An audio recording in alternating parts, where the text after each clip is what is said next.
Called to order. Present we have Mrs. Jacobson, Ms. Pitko, Mrs. Gerber, myself, and Mrs. Vitale, Superintendent Cummings, Mr. Asa, Mrs. Maxinelli, Mr. Peterson, Ms. Leeper, and our student representatives from Fairfield, Ludlow, and Ward, or just Ludlow tonight. I ask you all please rise for the pledge. Mrs. Gerber, will you lead us in the pledge?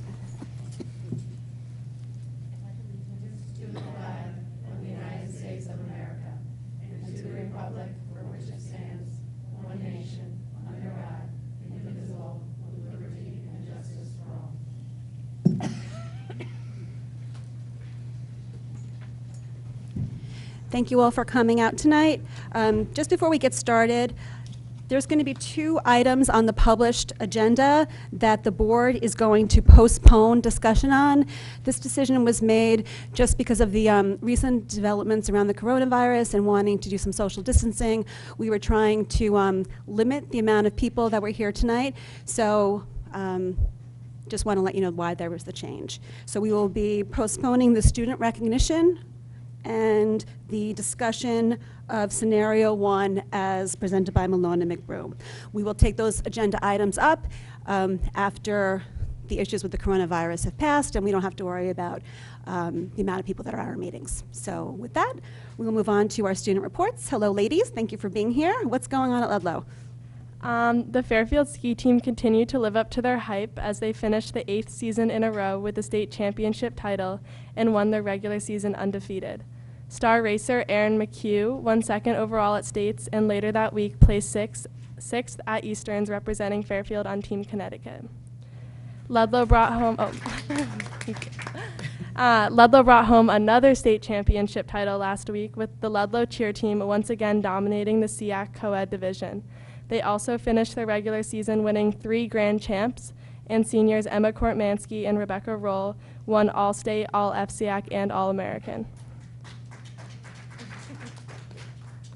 We are so proud of both of these teams for their tremendous hard work this season and can't wait to see them do it all again next year.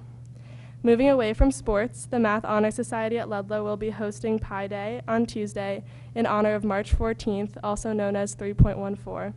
All students will be able to participate throughout the day in a variety of fun activities, including Pi Coup poem writing, a math challenge raffle, Pi Day trivia, a 31.4-second basketball shooting competition, and the infamous pie eating contest.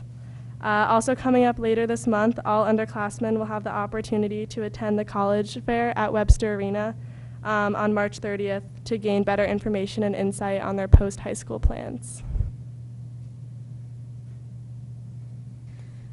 So an update on mock trial.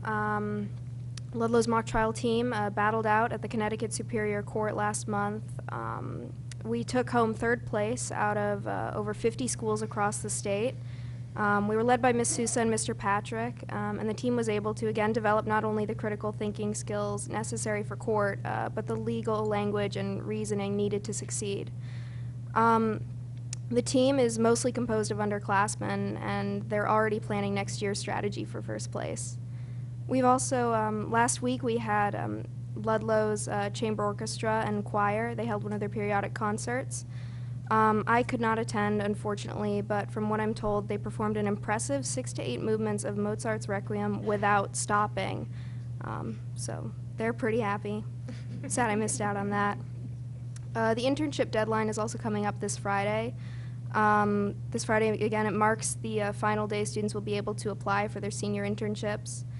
The vast majority of us are incredibly excited for this opportunity to explore new careers firsthand and build connections, too, within the community. We know that the internship committee at Ludlow has worked tirelessly to secure this for us, and for that we are incredibly grateful and excited to pursue this. Does anybody have any questions? Thank you, ladies, for sharing the updates from Ludlow. Congratulations to all of our students who are doing such great things. You guys can head on home. Wash your hands before you leave the building, please. How is that going? Is everybody washing their hands in school? Are you being...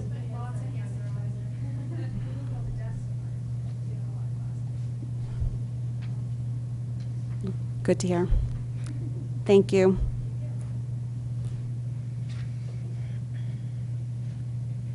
At this time, we'll take public comment. If any members of the public would like to speak to agenda items, I invite you to come forward now.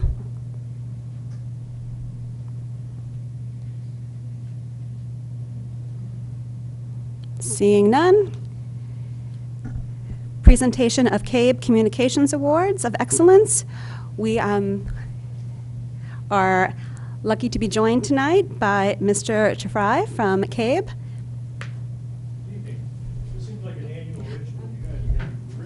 Can I ask you just to sit and use the mic so...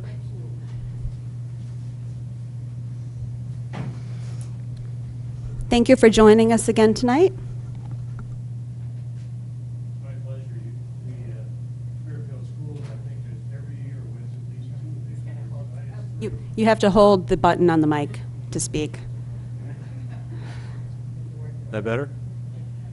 Try now. Hold it down. Just keep on holding. Keep on holding. Yeah. Is that better? It is? Okay. I'll start over again. It's it's a pleasure to be here again tonight. I think every year you win at least 2 of these awards. Today is 3. This is the Bonny Kerry Award for Excellence in Communications. The entries have to meet the following criteria. First, the general criteria includes clarity of message, image, consistency. The second, the specific guidelines are readability, editing, graphics, type, format, presentation, design, and the value of the expenditure. I'm very happy to present these 3 awards tonight. The first one is on the district budget, the proposed district budget. The second one was a special project to inform the board on the world language curriculum in grades 3 through 12. And the third was a computer-generated project to inform the board on the secondary music and integral place of a well-rounded education and some revisions to that curriculum. So I'm very happy to do that tonight, and I have 3 plaques to hand out. If there is somebody here who would... Mr. Cummings, will you accept those plaques on behalf of... and invite any staff that participated...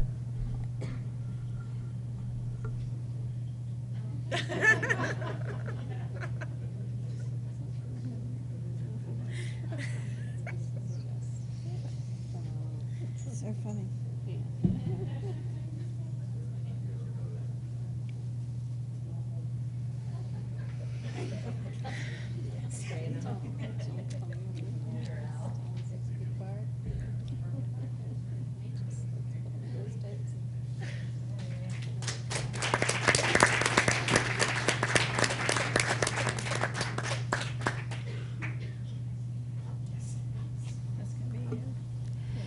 Thank you, and congratulations to those staff members who are recognized tonight. We appreciate all the work you do, and it's always nice to be recognized by a greater statewide organization.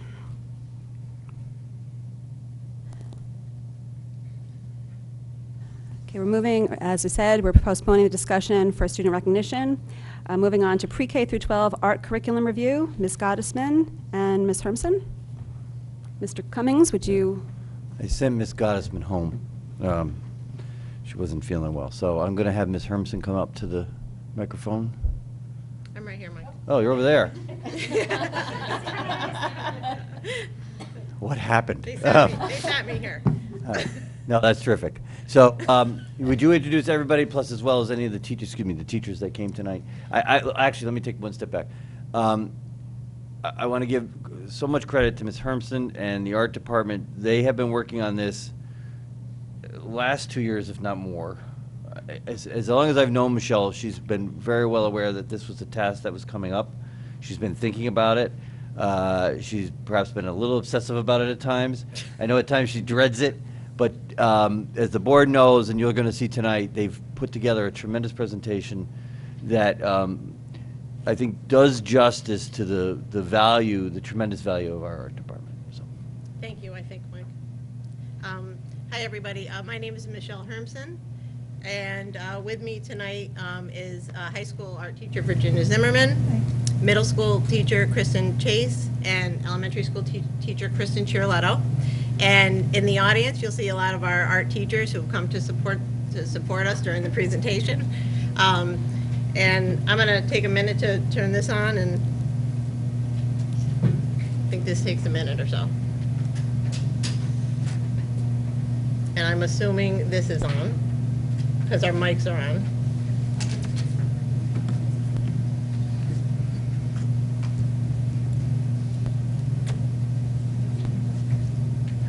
It just takes a minute.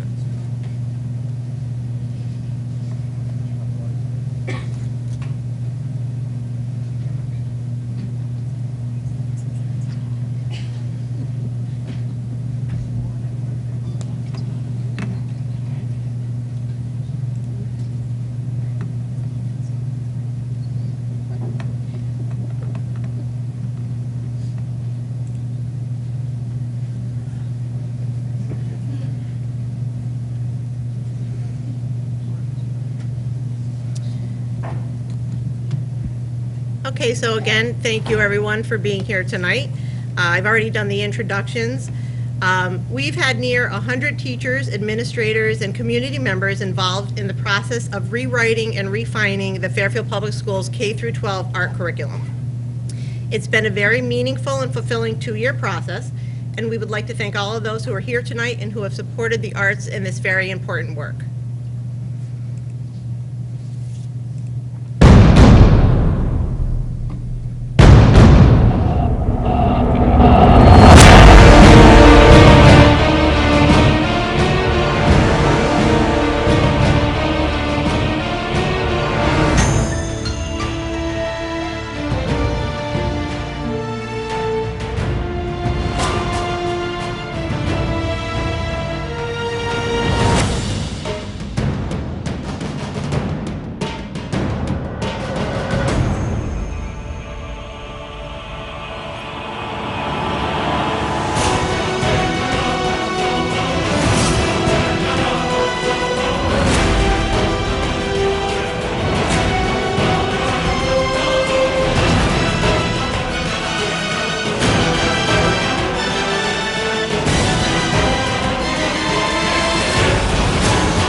The last curriculum cycle for the Fairfield Public Schools Art Department was between 2007 and 2012.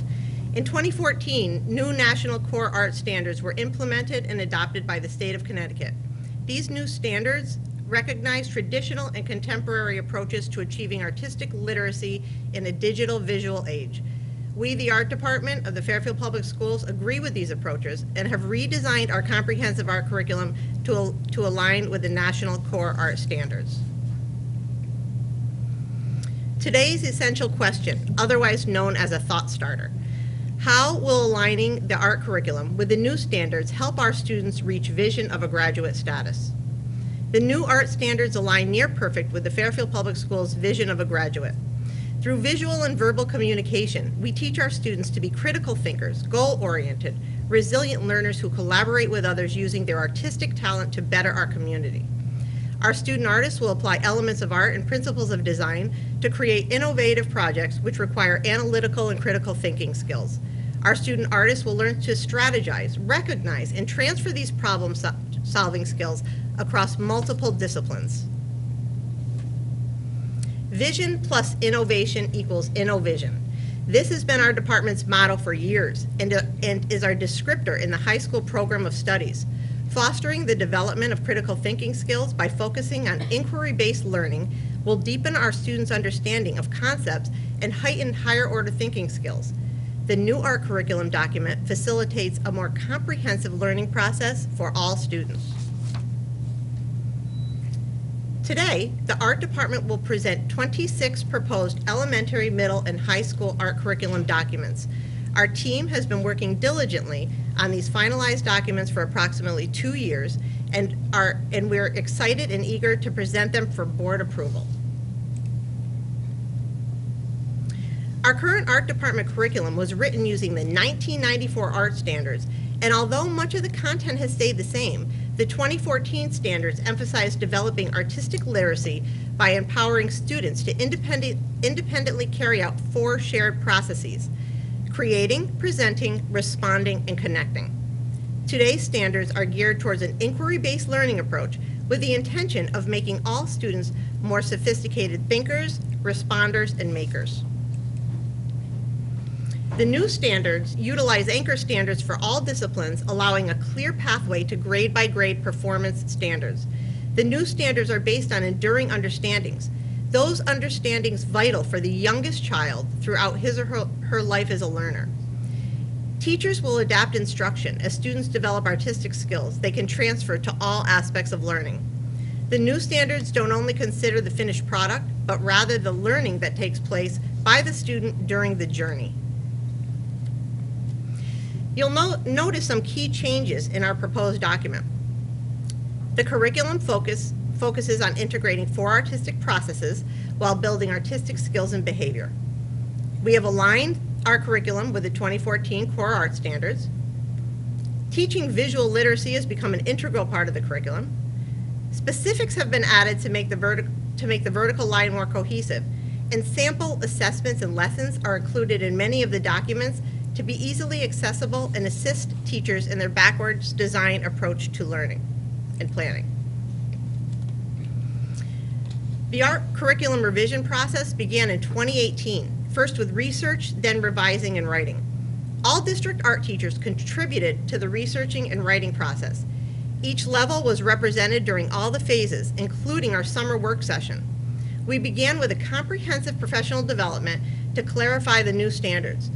2 focus groups were held to gain insight and feedback from community members, one for parents and colleagues, the other for program directors.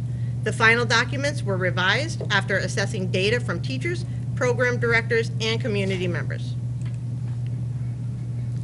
Many things have changed since our last approved document. It's time to join the 21st century and make some changes. Developing 21st century skills are essential in a rapidly changing digital society. The 2020 art curriculum guides students to work towards mastering skills such as analytic reasoning, complex problem solving, and teamwork. Technological innovations have advanced significantly since our last approved curriculum document. Teaching visual literacy using digital technology has been integrated into our program at all levels. The 2014 standards acknowledge the essential role of technology. Teaching visual literacy in a technological, digital visual age has become an integral part of our new curriculum. Illustration, for example, is much different than it was 15 years ago. In today's world, we need to digitize drawings to showcase them on various digital platforms. In the age of instant gratification, this artwork needs to move quickly.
The advancement in digital technology has prompted many additions to the art curriculum.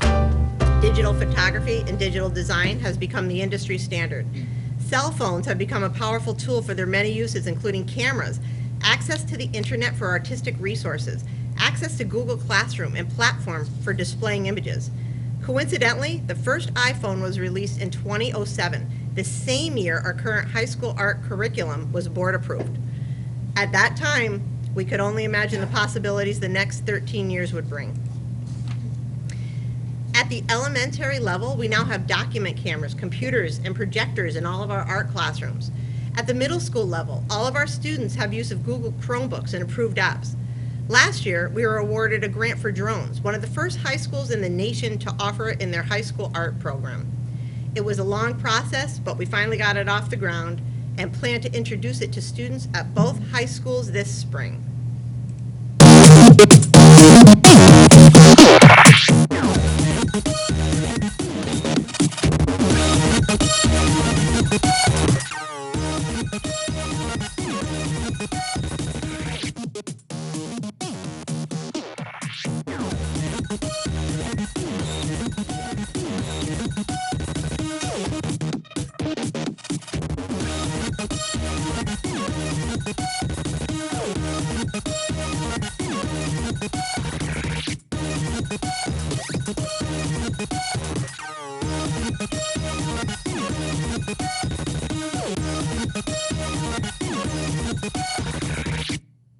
At the high school level, we have use of fully equipped Mac labs, digital cameras, Wacom tablets, and state-of-the-art software programs such as Adobe Photoshop, Illustrator, Lightroom, and InDesign. Photography is very popular among high school students, and thanks to Instagram, Facebook, Snapchat, and other social media sites, there is certainly a market for developing this skill set. Technology is a vehicle, another tool to help observe, create, present, and communicate in an innovative and impactful way.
Curriculum proposal includes updated changing and modifications which align to both the national and state art standards, the FPS vision of a graduate, and our academic expectations.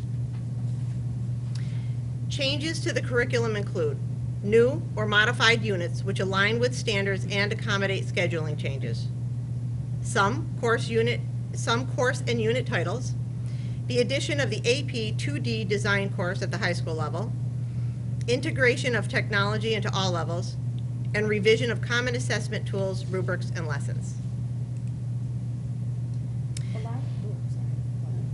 Go ahead, Chris. The last Board of Ed approved elementary art curriculum happened in 2000. The last Board of Ed approved elementary art curriculum happened in 2012. Some of the changes to the curriculum include accommodating a 6-day rotation. On a 6-day rotation, art classes are 70 minutes for 4th and 5th graders, 55 minutes for 1 through 3, and 40 minutes for kindergartners. The use of document cameras and projectors have become integral to the learning process, and units and lessons were modified to specifically align with the national and state standards. The middle school document was approved last in 2009. Since then, units and lessons have been modified to align with the new standards. Common assessments have been designed and modeled after the Marzano rating scales, and technology such as the Chromebooks have aided students in researching master artists and/or gathering references for lessons. The last Board of Ed approved high school art document was 2007. Since then, some of the high school curriculum highlights include the addition of the AP 2D Art and Design and the division of the full year Foundations in Art into Foundations 2D and Foundations 3D, 2 half-year courses. Introduction to Digital Photography was added in 2009, and computer graphics courses are now called Digital Design. Units and lessons were modified to accommodate the block schedule and to align the state standards. The high school art department course listing proposal includes 16 courses, 2 of which are advanced placement. Our program teaches students to build and transfer artistic skills from kindergarten through senior year.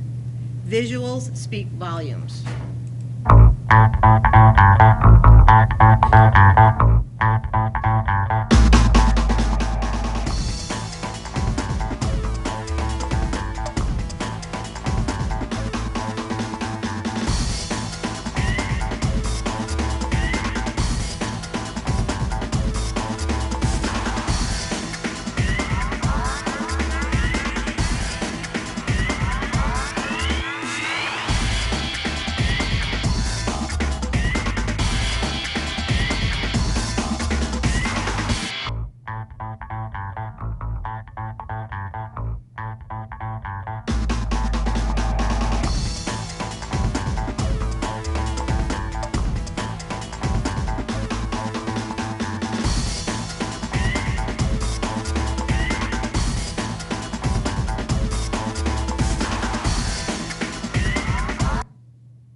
Courses prepare students for many careers. Practical art degrees prepare artistic individuals to handle a wide variety of positions, not only as an artist, but in administration, business, and education.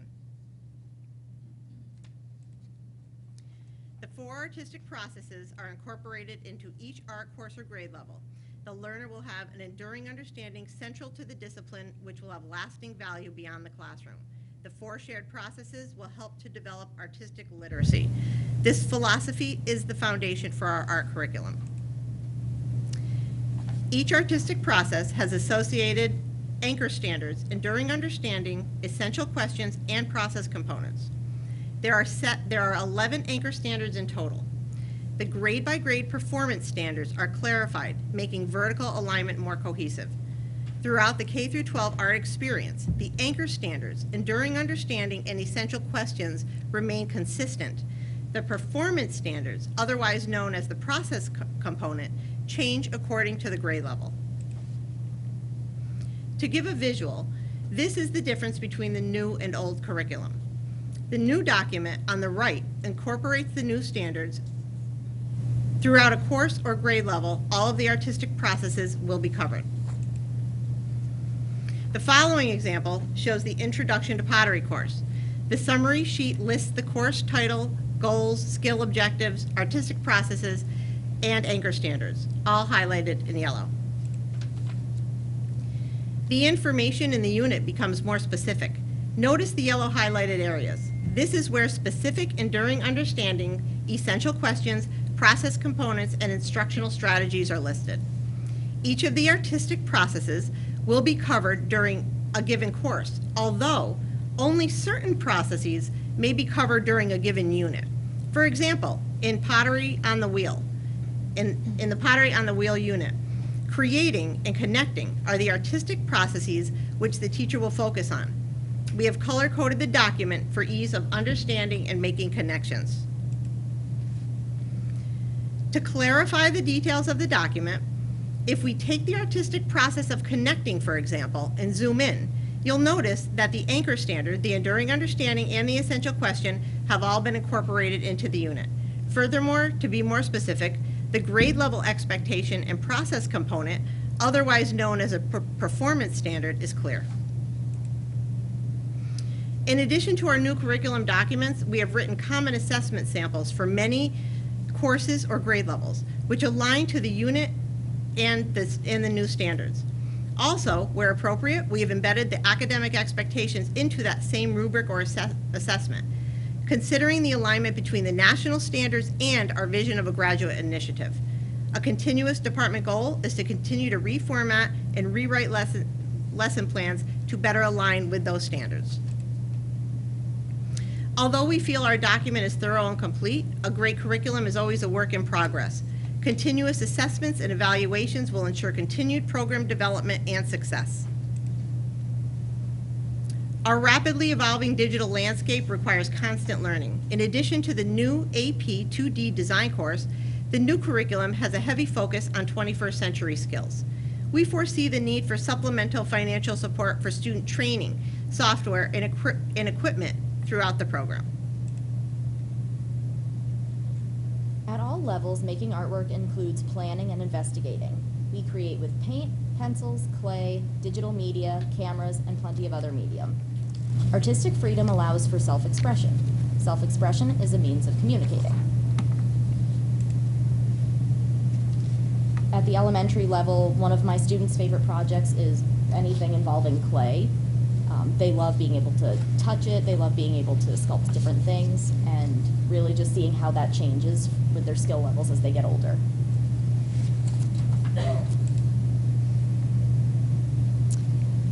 In middle school, we really want to make sure connections are important, and all students do make connections when creating their art.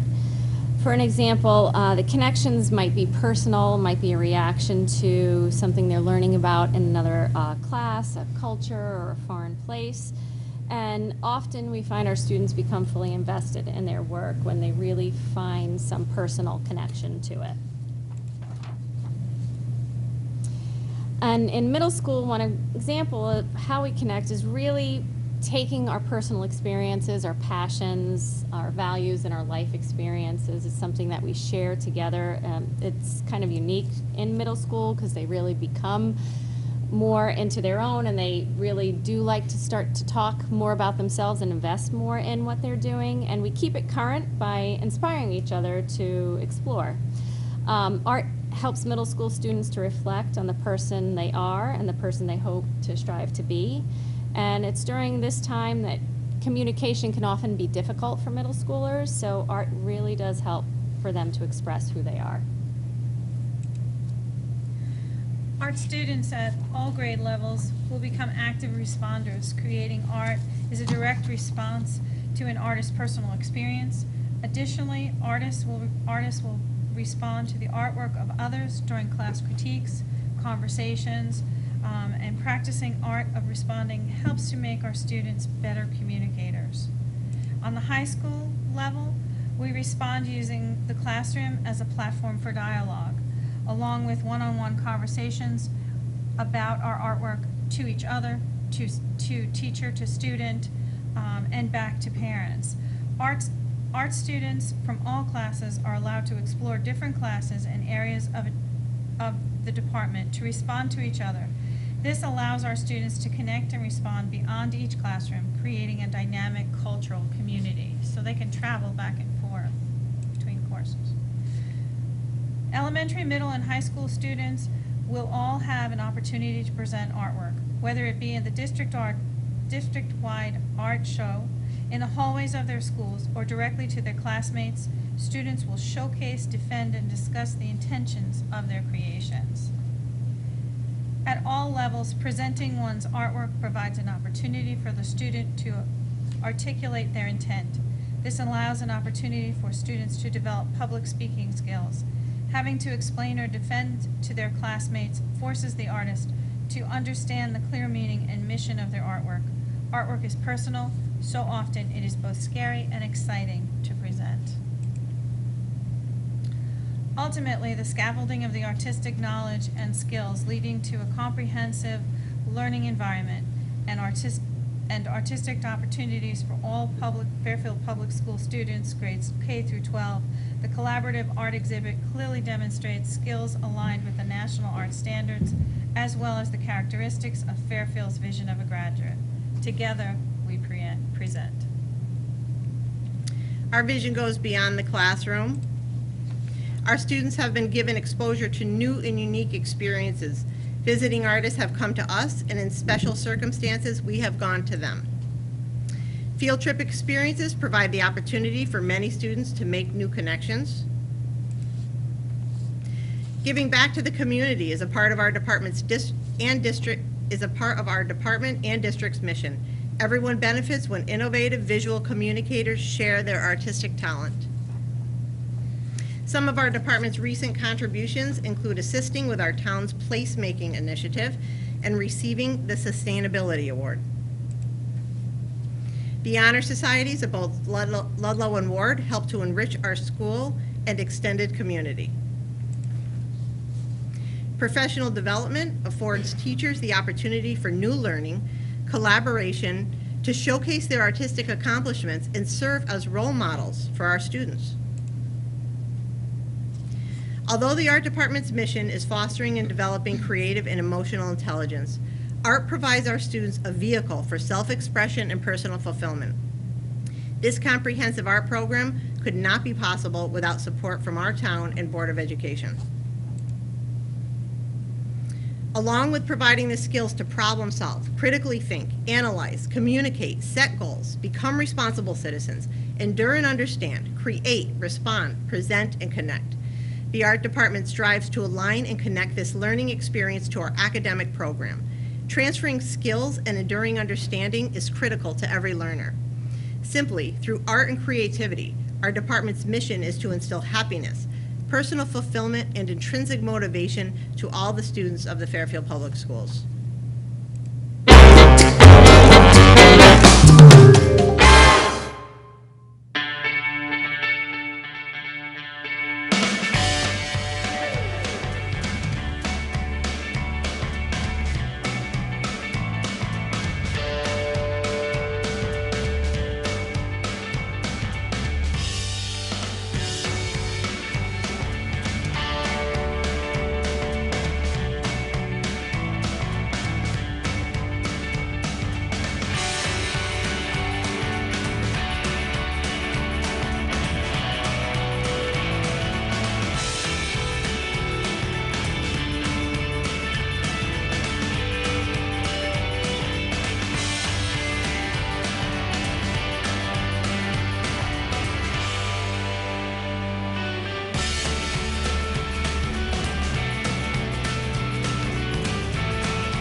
Members of the Board of Ed, we hope we've addressed our essential question and provided you with data and answers.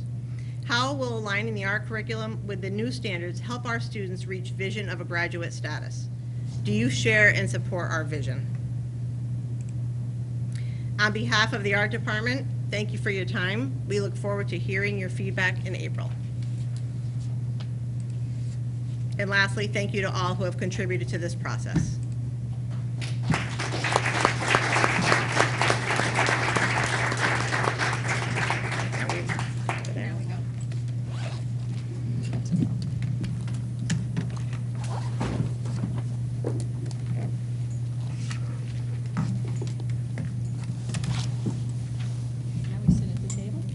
Yeah, now we sit at the table. I'm just holding this for Paul. I'll leave it here for right now.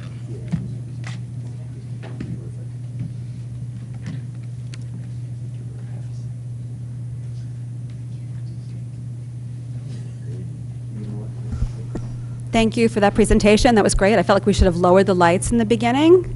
I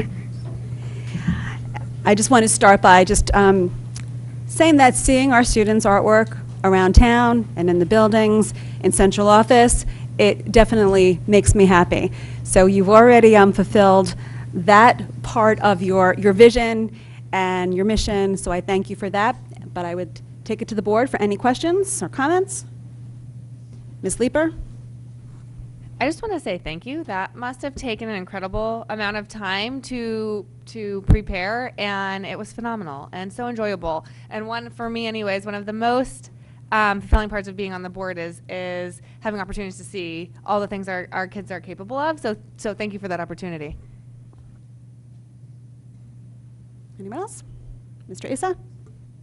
I just have a question. Thank you also. That was a great presentation. So with regard to the standards, I understand several times it was referenced 2014. So how often do those standards come out, and do we expect new standards, or do we expect this to last for a long time? I really have no idea.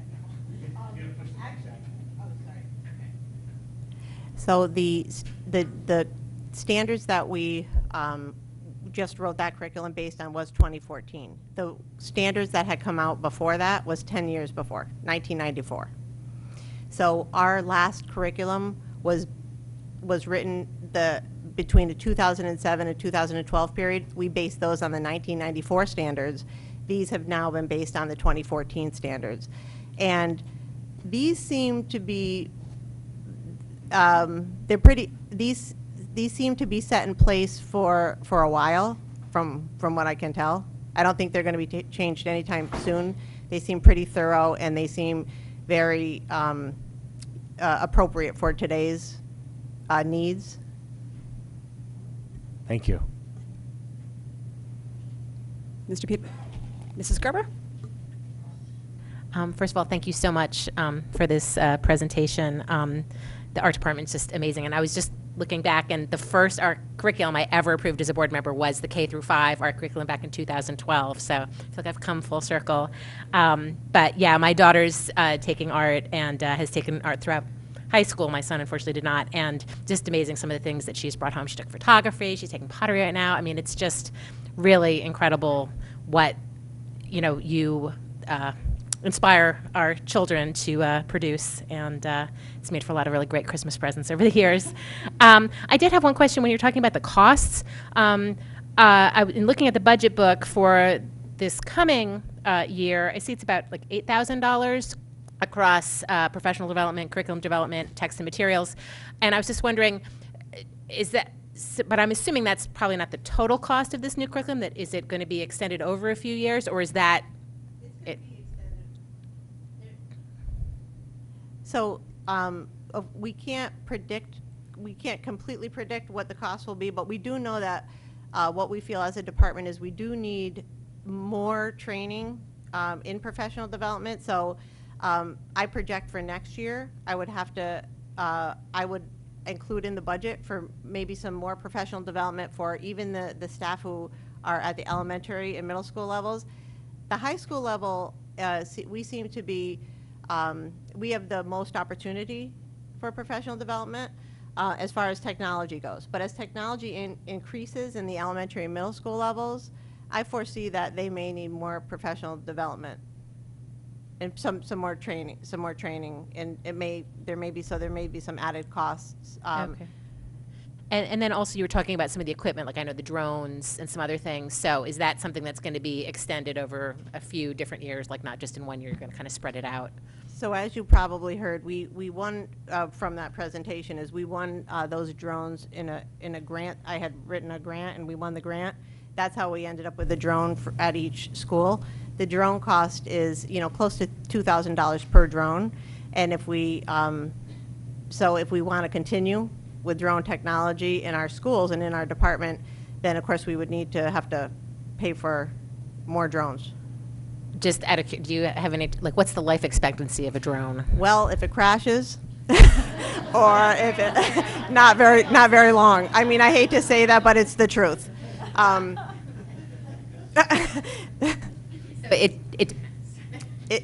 it depends. So it'd be professional development. You could get training on the drones, perhaps. Well, I'm just kind of kidding. I want you to know that there's a little bit more to it. I didn't really know all of this when I put the grant in for the drones, but according to our school district, you may now know that we need to, you have to have a pilot license in order to fly the drones. And so I needed to go to training to the Federal Aviation Association and actually have to pass a test. The training was $600. The test was $150. That was just for me to be trained and have my pilot license in order to start the program. So that's on top of the drones, but it's really cool. Yeah, no, it is really cool, I'm sure. Okay, thank you. Mr. Peterson?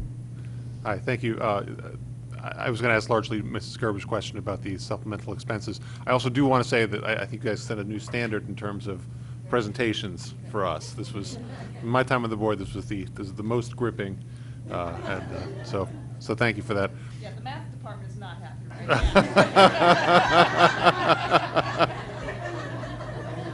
now. You had your shot. I wanted to piggyback just quickly on something Mr. Asa said. We talked a lot about the differences between the 1994, we talked about that we're updating from the 1994 to the 2014 standards. Obviously, a lot of that is for technology, which is unsurprising. I was wondering in what other areas there were changes to those standards. Well, mostly what ended up happening with the standards, they've become, it's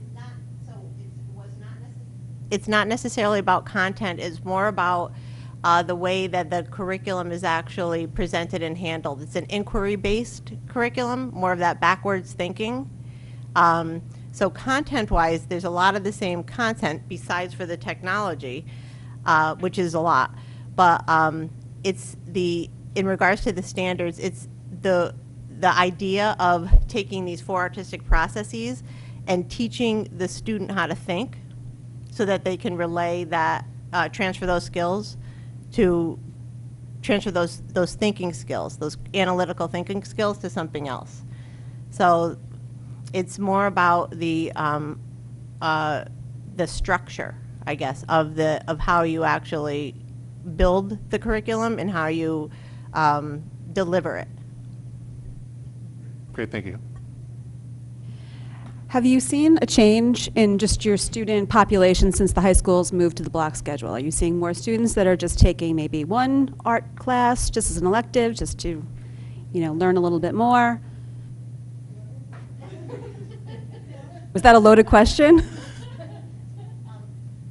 So your question is? Well, just to seeing, I know before the block schedule, very often that students might not have had time. They might have been interested in art, but maybe couldn't find time in their schedule. Are you seeing a more maybe diverse population, maybe not necessarily students that foresee art as a career or just have a passion for it? Unfortunately, I'm going to say no. In some cases, I don't think it's opened up time slots. This is just my opinion.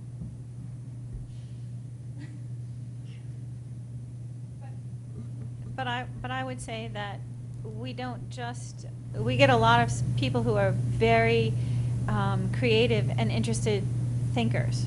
So we don't just get people who want to go to art school. That's a very small percentage of the people that we teach. We teach a lot of the high-powered science people because they're very inquisitive minds. We get people who are into social justice and into American history or history in general because they're looking at the world very differently. So we do get a lot of people who come to us because they can learn how to think for themselves. Because that's really what we're doing is a lot of, well, here's where we want to go, how do you get there? And you tell me how to get there.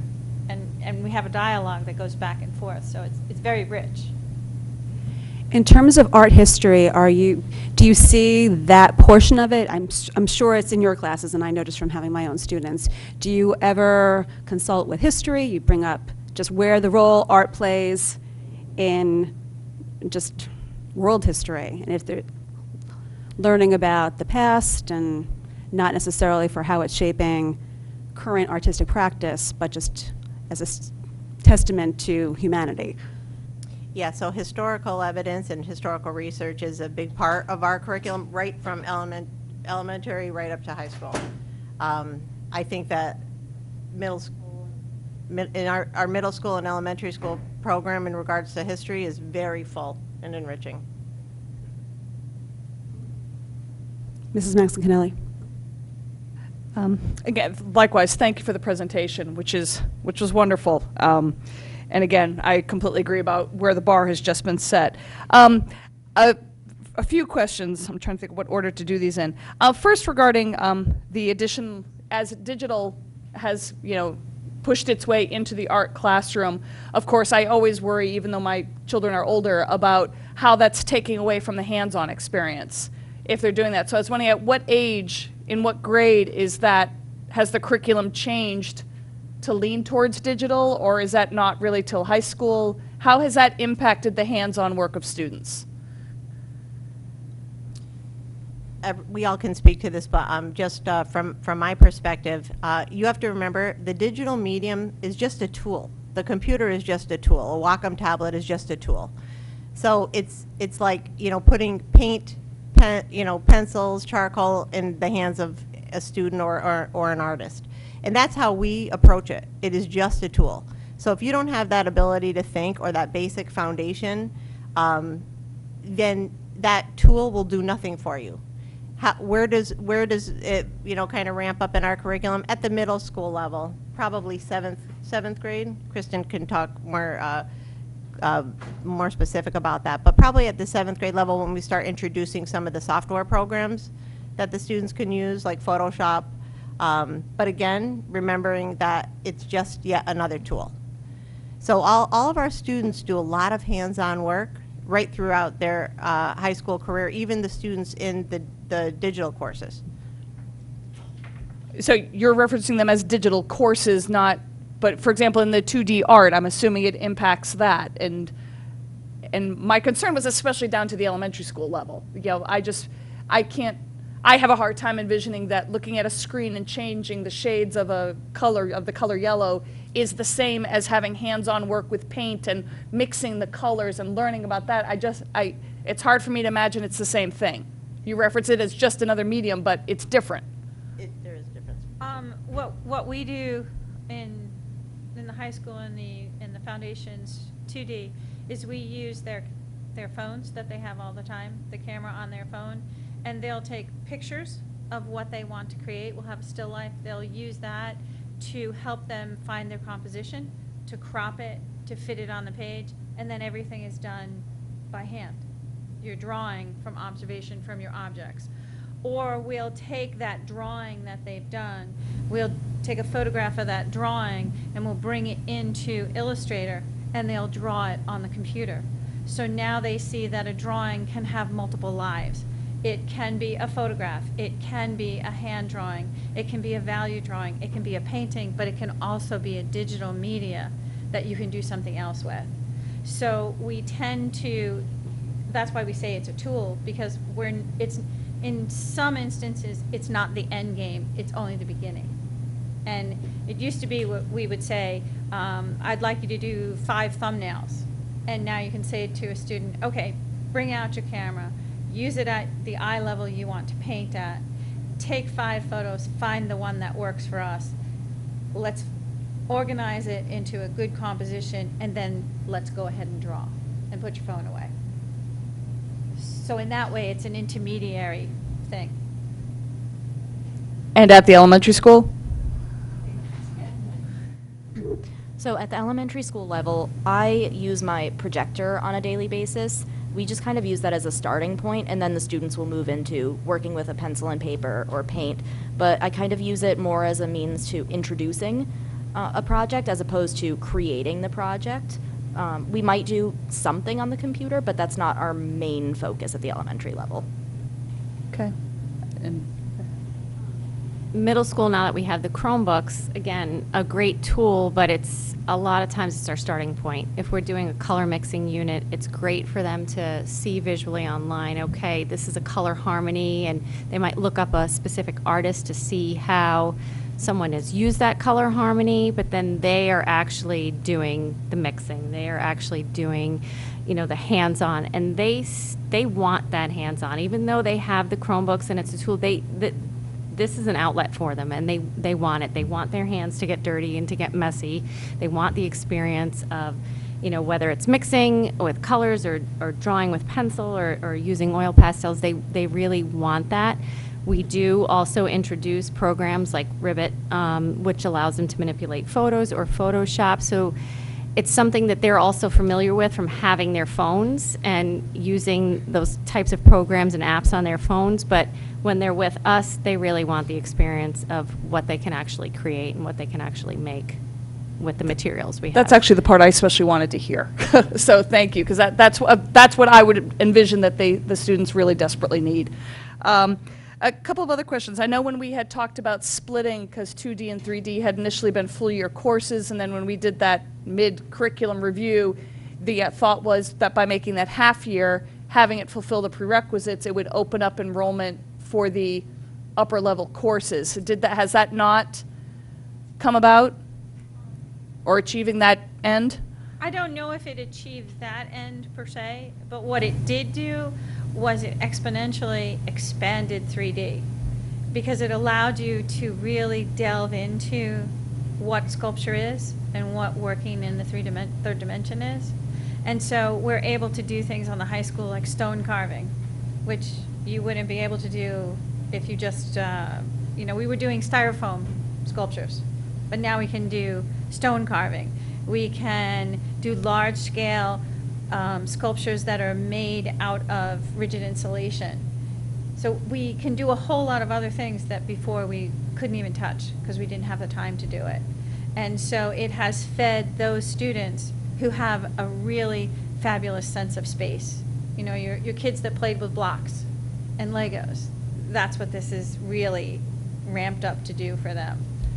So Also, I just want to add, the lines are a little blurred. I don't have the schedule in front of me, but right around that same period of time, I think that was 2015, if I recall, looking back. I wasn't here for that, but was around 2015. And that's close to the same time, is that close to the same time the block schedule came in? Did it come in about 2016 maybe? It's, we're not exactly sure. It's a little hard to say because the schedule change happened at the time that we divided the foundations course. But those two courses are the prerequisites for the others, is that correct? Correct. And so in having that in the middle school, has that proven to be effective for letting a 9th grader who's really keen on art, that if they've taken 2 or 3D in middle school, that they can jump right up to the...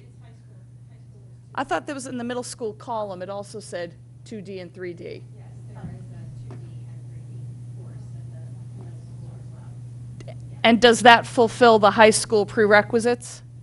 Oh, okay. All right.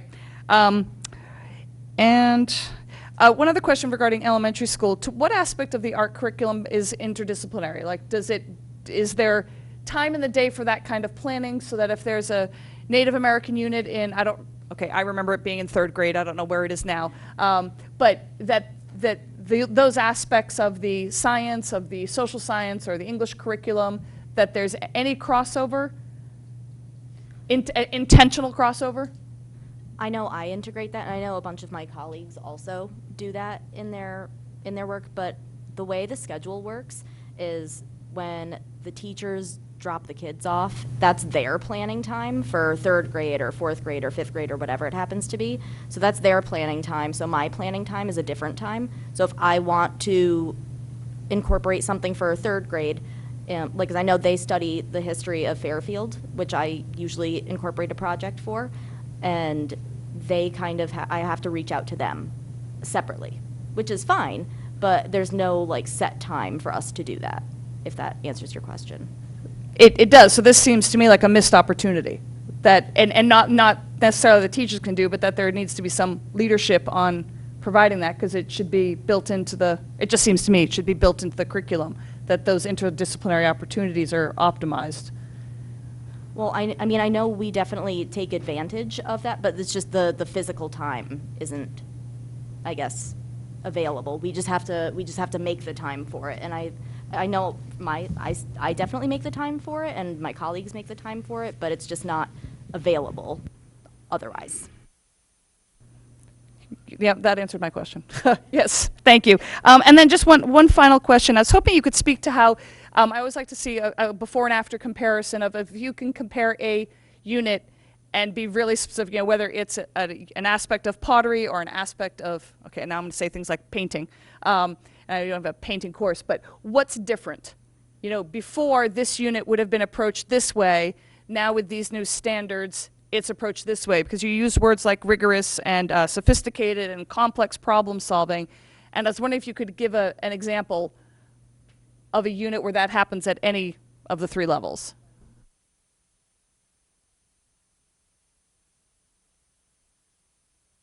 So now that I teach the 3D foundations, previously we would do a very small sculpture using styrofoam cups that you would have to disassemble the entire cup and then reassemble it into a brand new sculpture. Now we can go through taking a simple piece of paper, learn all kinds of different cutting, scoring, gluing techniques, and then make a maquette for a lantern that we would try and bring to IKEA. So it's a whole much deeper concept. The kids take pictures of their artwork so they do each of the different steps. They put them in an album to build a 3D portfolio that they keep building, they keep adding pieces to, so they understand that their work, whenever they need to submit it for a college application, for an essay, to tie into something else, they have it at the tip of their fingertips. So the idea is to find, I can do these things, these skills in sculpture. Do they have a purpose? Can I use them somewhere else? Why did I pick IKEA as the person to try and promote this to? Because that's where freshman college students go to get all their stuff, right? They go to IKEA.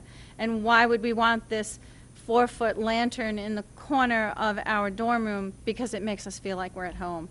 It's an ambient light. Instead of being homesick, we feel like we're home. So the students are the designers and the consumer of the product that they make. And that's very different from what we used to do with a styrofoam cup.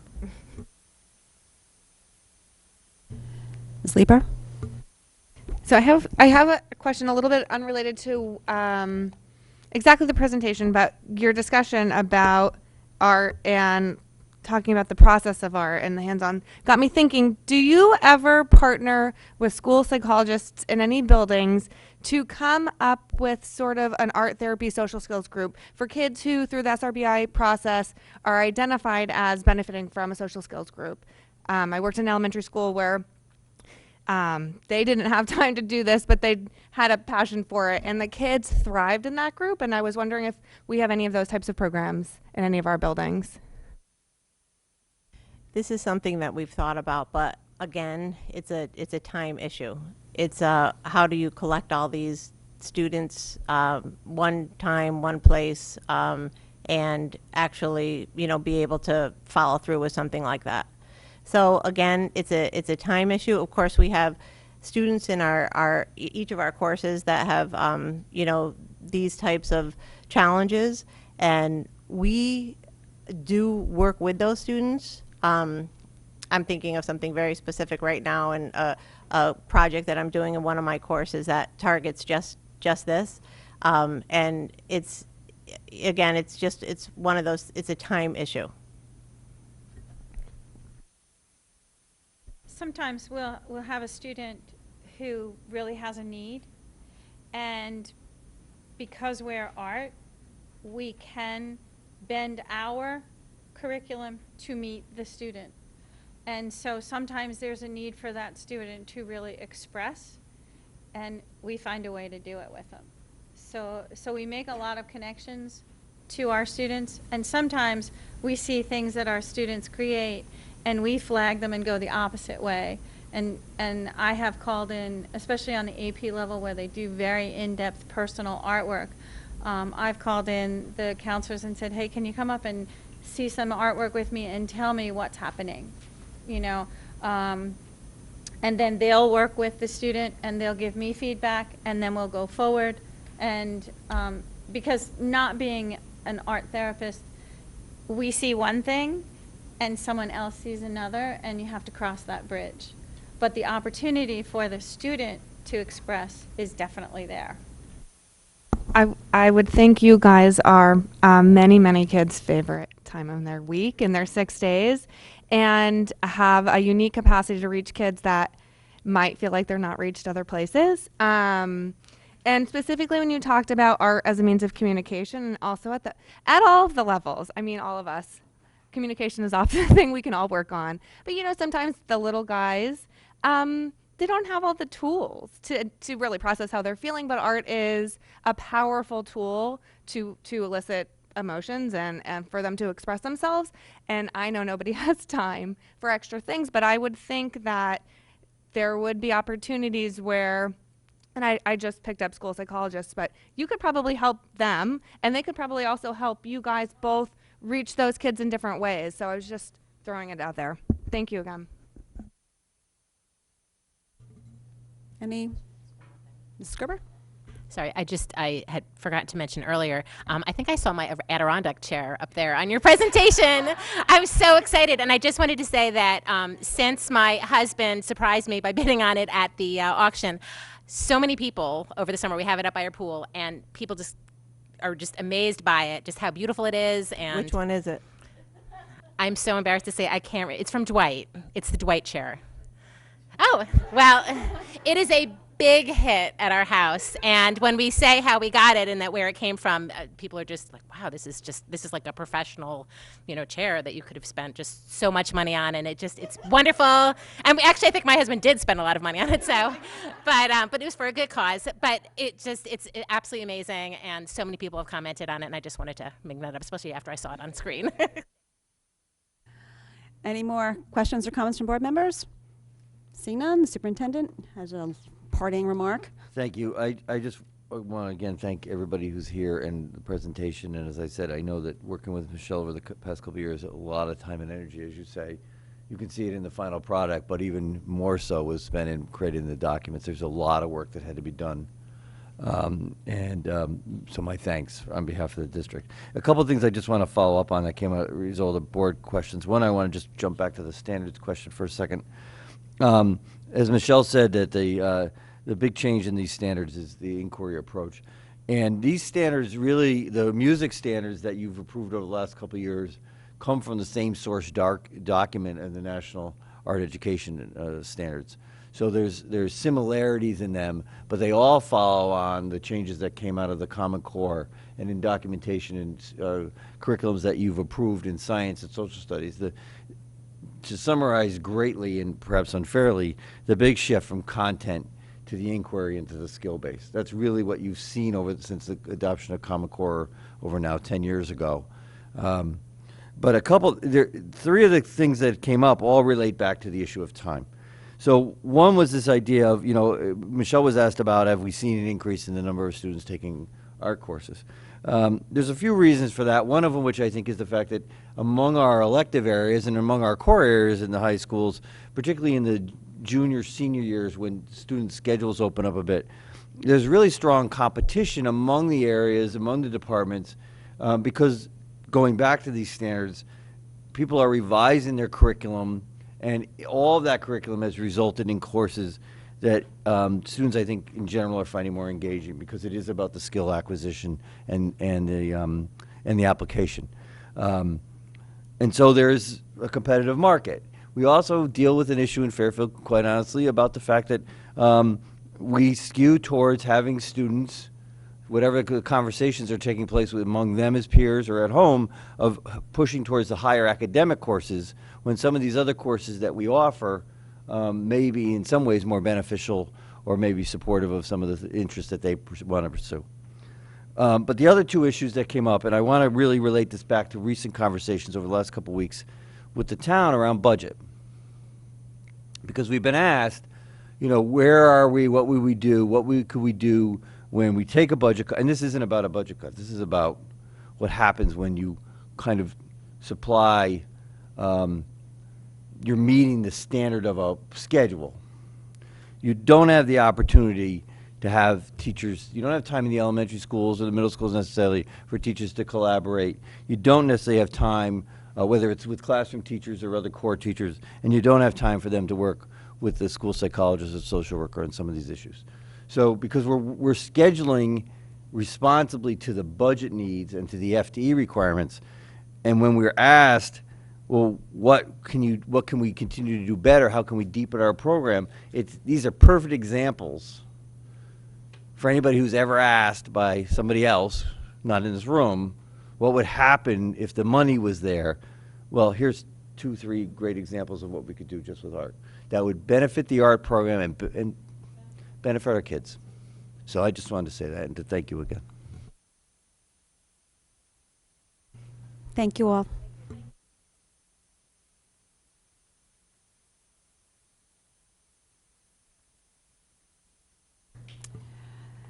Okay, moving on. Gender equity, Dr. Rasmussen, Dr. Spengler, Ms. Holcomb, and Mr. Wakeman. Mr. Cummings, do you have any opening remarks on this one?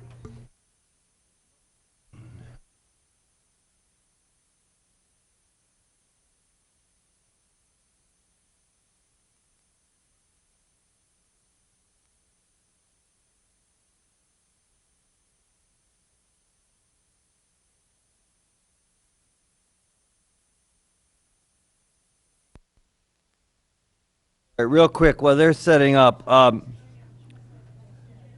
tonight's presentation is rooted in the conversations that began not quite a year ago around the Math Academy. One of the issues that's clearly come up around the development of the Math Academy was the uneven distribution of boys and girls into that program. So the board members, the public raised a number of questions around that and why that was happening. And our intent tonight is not to provide the solutions to what this issue is. Our intent tonight was to give you a kind of a place of where we are in our exploration of those issues and what might be going on. But really tonight's presentation is about the data that we're seeing. In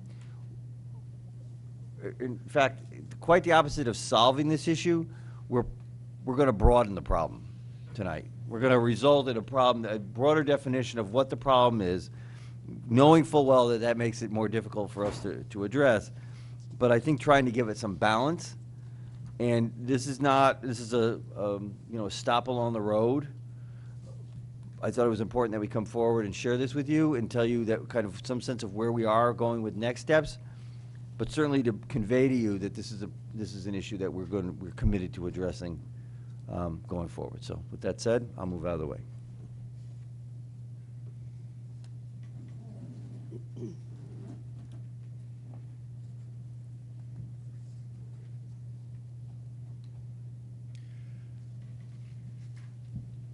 Thank you for Board of Education. Before we get started, I'm going to go ahead and let my colleagues to my left introduce themselves before we get started. So I'm Dr. Paul Rasmus. I'm the Director of Secondary Math and Student Achievement.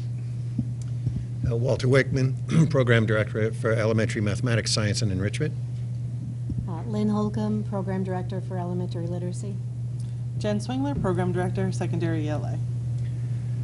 And again, as Mike kind of started us off here tonight, we really started with this driving question that was kind of, as you can illustrate it on the screen, is like, how are boys and girls achieving in our district? As he kind of illustrated, we wanted to broaden the question, dig deeper, farther into the data, and to get a better understanding the scope of this question. So from this, ultimately, our goals here today, or tonight, is to really kind of analyze the gender performances across multiple areas, and from there, interpret this data and formulate questions. As ultimately, as Mr. Cumming stated, this is what we would call an exploratory analysis, is to start kind of looking at larger sets of data to better understand the scope of the issue. And from here, from here, we looked at a host of data. And I could put in a video like we did with the art of me looking into the infinite campus data, but it's kind of a hard kind of presentation to follow. But again, looking at here, we're bringing in a host of various data sets. We're looking at SBA and SAT data over multiple years. We're looking at Math Academy double acceleration data. We've looked at the reading and math intervention enrollment. We're looking at STAR reading and math achievement, grades 2 through 11. And we've also looked at some AP assessment, really the counts of students taking some particular courses. And to really kind of get into this, to really kind of drive our observations. Before we get started, I'm going to frame the observations that we have found. And again, I go into our driving question here is how are boys and girls achieving in Fairfield Public Schools? Ultimately, our initial review says, yes, there are differences within the Fairfield Public Schools in terms of gender achievement and enrollment. Also, we've also brought in by comparing it to the state of Connecticut. Yes, and also we've seen there are similar performances, gender performances to the state of Connecticut. So let's dive into the data. Ultimately, when we get into this data set you'll see right here is actually 4 years worth of data across multiple grades and assessments. If you can see up over to the far left, you can actually see, we can have the grades 3, 4, 5 on the Smarter Balanced over multiple years, 2015, 16, 17, 18, 19, which is our last school year. And ultimately, when we get into these analysis, you can see, and it'll be illustrated here, the male and female. These are performances. This is the percentage of students that have met or exceeded the benchmark. So, for example, when we get into this data, we can look vertically. Okay, and are there similarities vertically throughout this data in terms of grades 3, 4, 5, 6, all the way down to the SAT grade 11? We also looked horizontally across a grade over multiple years. And sometimes we'll even look at a cohort as they progress through a lot of this data. And one of the things that you can see through this data are there differences? Yes, I mean we can actually see some difference in terms of overall percentages. You can actually see one of the things we can see some of this. There is somewhat of a around the grade 5, 6. We see this as a common kind of thing where the gap kind of closes in terms of, if you actually look at this, we can see a +3, +5, and then a lot of times when we get to this 5th and 6th grade level, sometimes it can flip. Ultimately, when I bring in the state data, it's somewhat very similar. Very similar in terms of overall performances.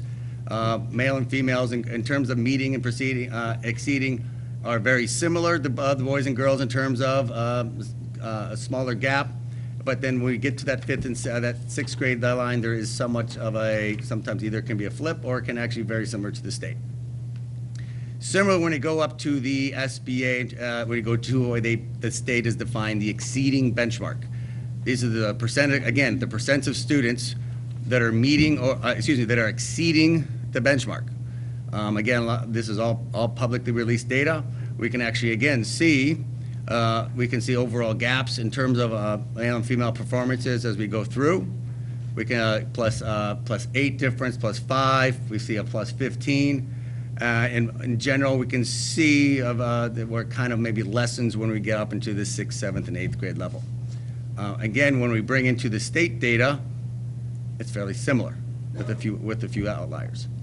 Again, seeing some of the gap close when you get up into the upper grades. Okay, I'm going to transition over to Dr. Swingler, and she's going to talk about SBA, ELA, percent meeting exceeding. So in the meeting and exceeding components of the SBA, SAT, and ELA, we look at a parallel data analysis, 4 years of data across multiple grades and multiple assessments, ending with SAT in grade 11. In ELA, we see similar trends across the grade levels. Consistently, we do see that our females are outperforming our male students. We are, however, as Paul has stated, within the state, thank you very much, year state average, consistent to what is happening across the state. Additionally, we break that data out further and look to the exceeding benchmark components. While our performance is higher overall in comparison to the state, we continue to see parallel to what is happening across the 4-year state average, across our grades, and across some of the cohorts.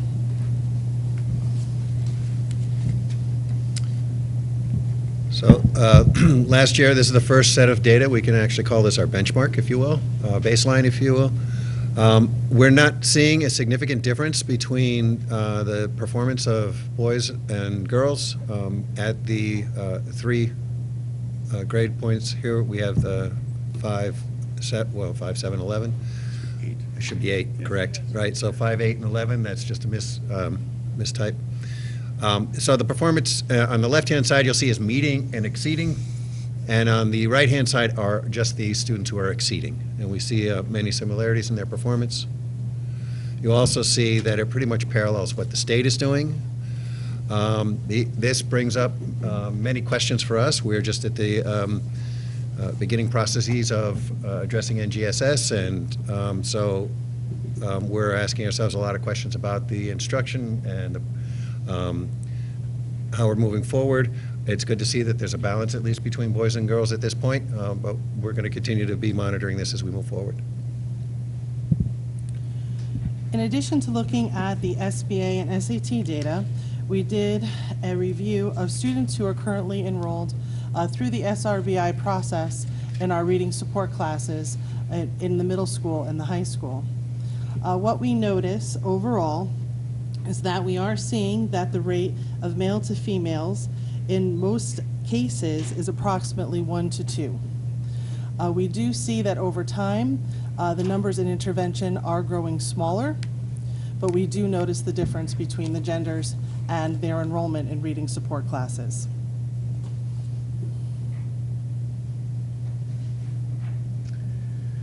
Similar to this, we also looked at the counts of students in our math intervention courses at the high school.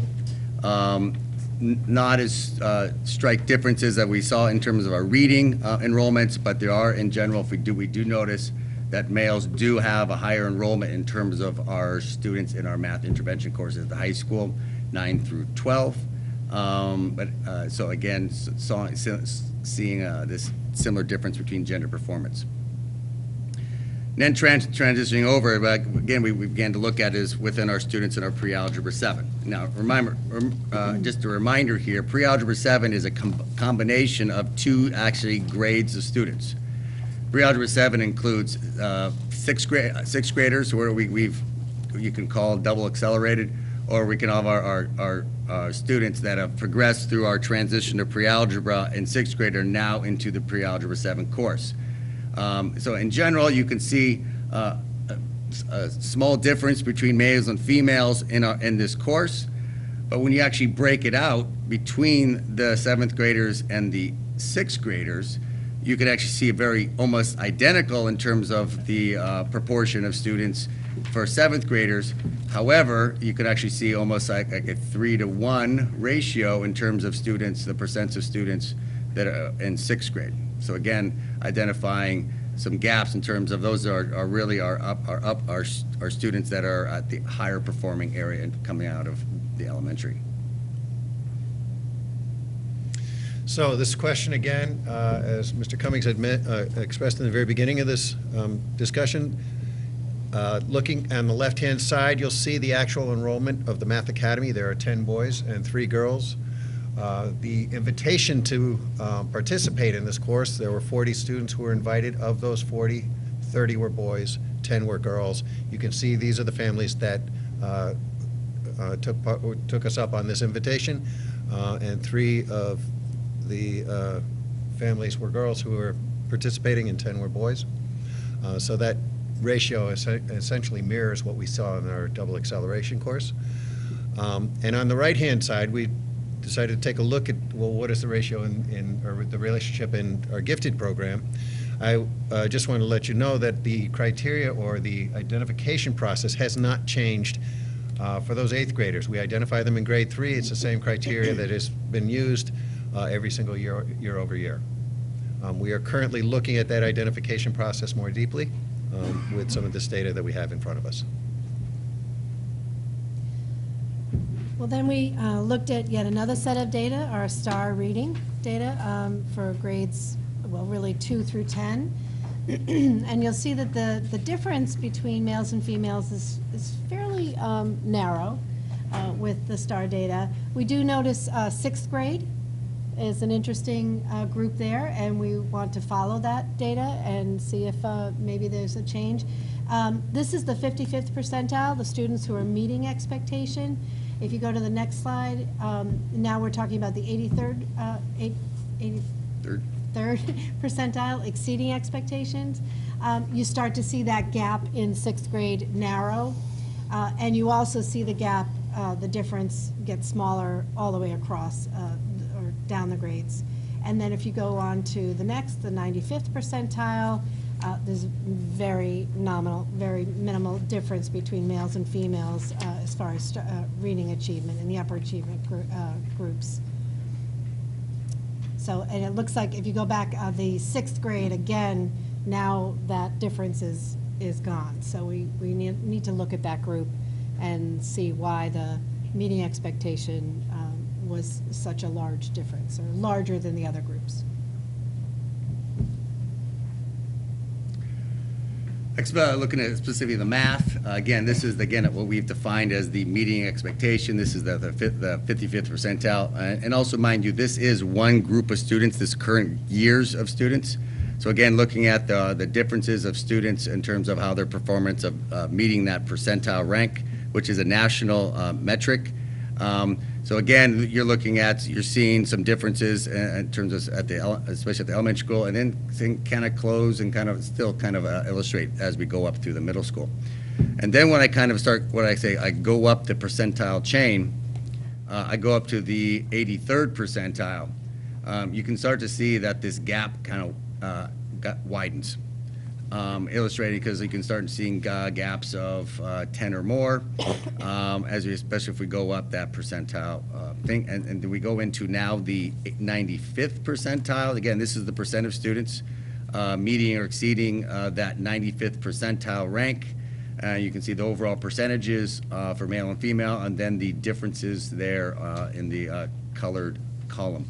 Again, showing a difference between how males and females are performing, and interesting between the 7th and 8th grade level that kind of normalizes between the two. Going to my last set of data set, I do need to kind of give a little explanation of this data set here. I took all the various AP assessments that we've been administrating over the years, from 2015, 16 through 18, 19. And I grouped all these assessments, the number of assessments that were administered, into two categories. For example, AP Humanities, I labeled based off I looked at courses at AP Lang, AP Lit, the history courses, language courses. And I grouped those all into one category. Similar to the AP Sciences, Math, we're looking at AP Bio, we're looking at AP Calculus, we're looking at AP Environmental Science. So we're looking at all those courses that we'd be labeled in terms of a category in terms of AP Science and Math. One of the things that really jumps out is really the differences between the students who choose. These are actually students who choose to take this assessment. These are students that choose to enroll in these courses. And you look at the AP Humanities, the numbers it's very similar as you go down through the years. Very similar in terms of the percent of males around high 30s, low 40s, and the females in the 60s or high 50s. You look over to the AP Sciences, the male and females kind of bounce back and forth, but very similar in terms of the numbers of students that are taking these exams. Now, mind you, this is not the enrollment. This is the students that are taking these exams come May. Now, when I pull up now these are all from the state of Connecticut. This is that we have available to this data from their public website. It's almost parallel in terms of understanding this data that, again, these students across the state are very similar in terms of the percentage of students that actually are choosing to take these exams. Kind of going back to that observation that whenever we have a lot of comparable data, our data actually can be very similar in terms of our performances. So as we kind of wrapping up, kind of go back to our observations here, going back to our question, how are boys and girls achieving within the Fairfield Public Schools? Kind of illustrating, yes, are there differences? Yes, there are differences in achievement and also enrollment. And also it also parallels what we see within the state of Connecticut. Ultimately, this, as one of our goals, going back to the beginning of this presentation, illustrating is, from this, a lot of this data, we want to start asking questions. These questions then drive action that we can actually start either further investigation or actually then driving in terms of determining what can we do about it. So ultimately, questions that we've, not an exhaustive list, these are really our big driving questions that we moving forward. We can look into which classes our students electing to take or not to take at the high school based on the gender, getting into further enrollment kind of analysis. And then also, what does the literature indicate about the learning difference between boys and girls? Is this one of the rationales? Are we seeing differences, especially when things flip around the middle school? Is there something in terms of what the literature is saying about that? also going beyond just what Connecticut is, how are we different from national data? We do have national data in terms of percentile, in terms of for our star, because that's from national data. Because we dive deeper into other different assessments, are we much different than nationally? This is probably, I think, a very big question. How do perception about gender impact learning? Do people's implicit and explicit bias is not just within the school, but also at home? Is that impacting how students learn? Going to keep on asking that question. Or how people think about or things, how they frame things at home? I'm not a math student. I'm not an English student. Then how does that then can go off and work with how does a student perceive that when they go off into class? And also, to what extent do the observed data gaps impact outcomes for students? Are there short-term effects? Are there long-term effects? Are things happening in the elementary school that permeate as they go off into the middle and high school? And again, as Mr. Cummings kind of indicated, this is something that we are vested in, and actually we're looking to kind of come back to the board and actually sometime to report out as we continue to investigate these questions. I mean, again, this is what in terms of this is an exploratory analysis to start this process. This process started with someone bringing this to our attention. Well, we ultimately want to keep digging deeper, and ultimately we want to get down to those root causes to actually get down to so that ultimately we can hopefully make and improve the learning and within the classroom for all students, not just around a particular issue. So again, from our next steps will be we'll be driving for action steps moving forward. So as we kind of move forward from here, we're going to transition. We can prompt questions, but we'll ultimately, we don't have answers yet. It ultimately is maybe if we can look into different questions that would help us guide us to. Again, we want to ultimately drive deeper. So, thank you very much.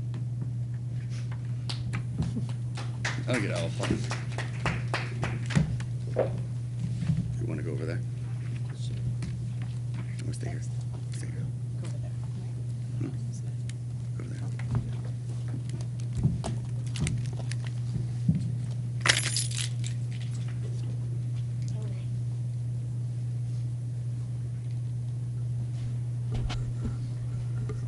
Thank you for the presentation. We'll take it to the board for just to share some thoughts, some initial questions. Ms. Leeper. Thank you. This is fascinating, although not too surprising, but very important. I think it's also interesting, the gender gap we have here at this table. Maybe a gap is not the right word, but yeah, exactly.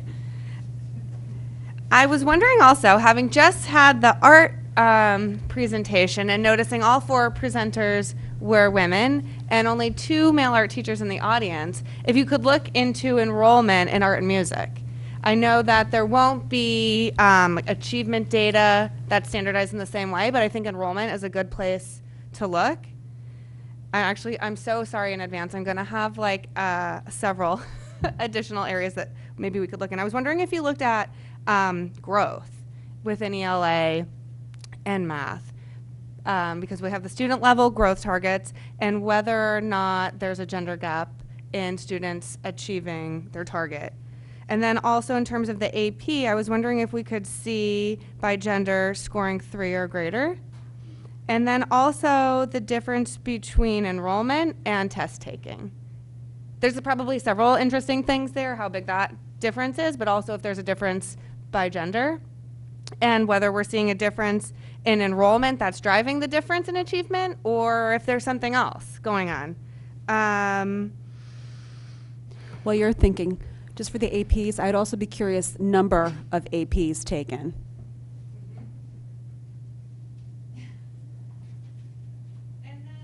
Sorry. We have that earlier data for the reading support, but there's not earlier grade data for math intervention classes. Is that because they don't exist? I believe it's just how it's scheduled in the middle school. It's not actually scheduled as an actual course. So being able to pull that is a lot harder in terms of out of Infinite Campus. Because, you know, sometimes conventional wisdom says girls could have better compensatory skills in class. Like they can get along a little easier, and sometimes they don't get identified as early as boys do. And I was wondering if we had any evidence of that happening. It's interesting, the gender gap and even identification for support. And I would be curious to see if our girls are getting under-identified for math intervention, which is part of the achievement we're seeing later. I can stop now if you'd like. You don't have to stop. Keep going. Okay. And then I was just wondering also if we're seeing more males in the tails, both tails.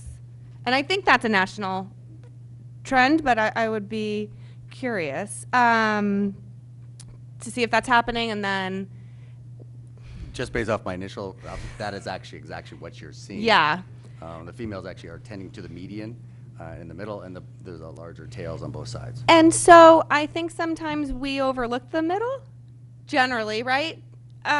We often have SRBI strategies for the lower tail and then gifted for the higher tail, and the middle is not necessarily a group of students we have to spend a lot of time worrying about. I don't mean to qualify it that way, but if we're seeing they're getting a little overlooked. Okay. Ms. Jacobson. Hi. Just thank you, first of all, for being brave and recognizing that this has come up in our district, and it's something that I'm really actually just very proud that we've been able to identify as an issue, and we're coming out with that and really digging into it. So I just want to thank you for being willing to look into this further for us. A couple things. I also had the same question about the earlier grades, and I know that that's harder, but I think it would be interesting to know what's happening in elementary school, if that's possible, in terms of who are being pulled out for instruction by the two subjects. One of the things that I found, in addition to what Mrs. Leeper had said, was also how many more boys are being identified for SRBI than girls. So I also agree with that kind of that observation. The one question I had, though, was on the page that talks about the students within pre-algebra and the 6th grade piece there. And I had mentioned this previously before, and I know it's not in here now, but I was curious, and I had asked about teacher placement into the 6th grade versus the parent override. And so I was curious to see if there's a difference there in terms of parents that are needing to override into 6th grade math, maybe more than girls, than teacher placement. So I'm just interested, or maybe you would think that would be interesting in who's being placed and who's being overridden in. And then I guess my one shot, I wasn't really too surprised myself at a lot of this, but I was surprised about the gifted identification. That piece I do have like, wow. So I know that you're still working on that and the identification pieces of that, so I really am going to be interested to look at what you've come up with in terms of how we're identifying that. Because on your questions moving forward, I know we didn't put the identification process on that slide, and I know that it's on your mind, but I definitely think that that's something that we want to move forward with. So thank you. Mrs. Max Canelli.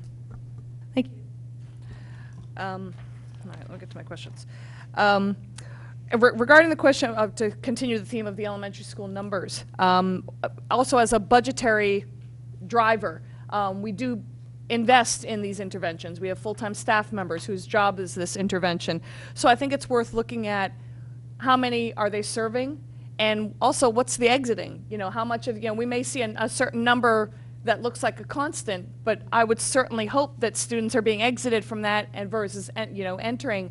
So I think that's worthwhile tracking, because if something is working, if that reflects a gender gap, that certain, one gender is being exited more quickly, or that, I don't know, it just struck me after my two colleagues mentioned it.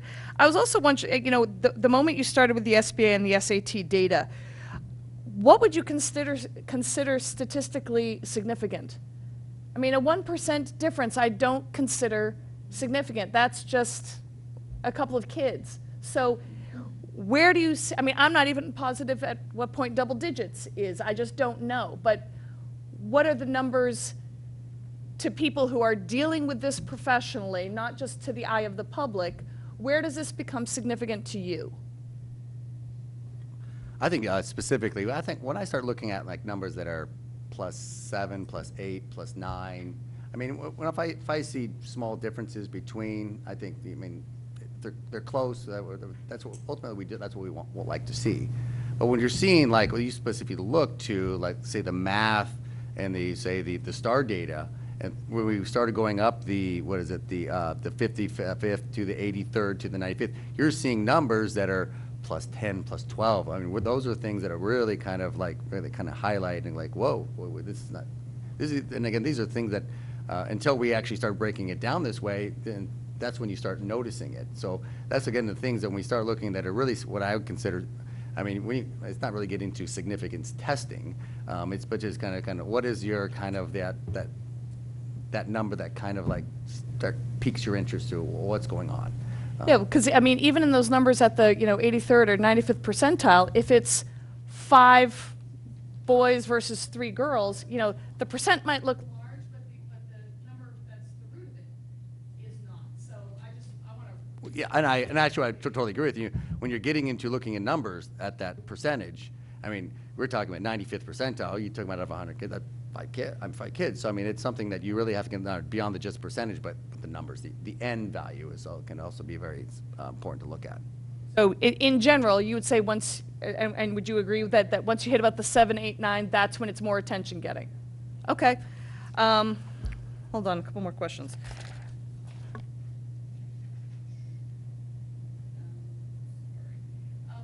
One thing that I found of interest when you went from the 2 slides, the students within pre-algebra 7 to let's look at the Math Academy numbers which raise this.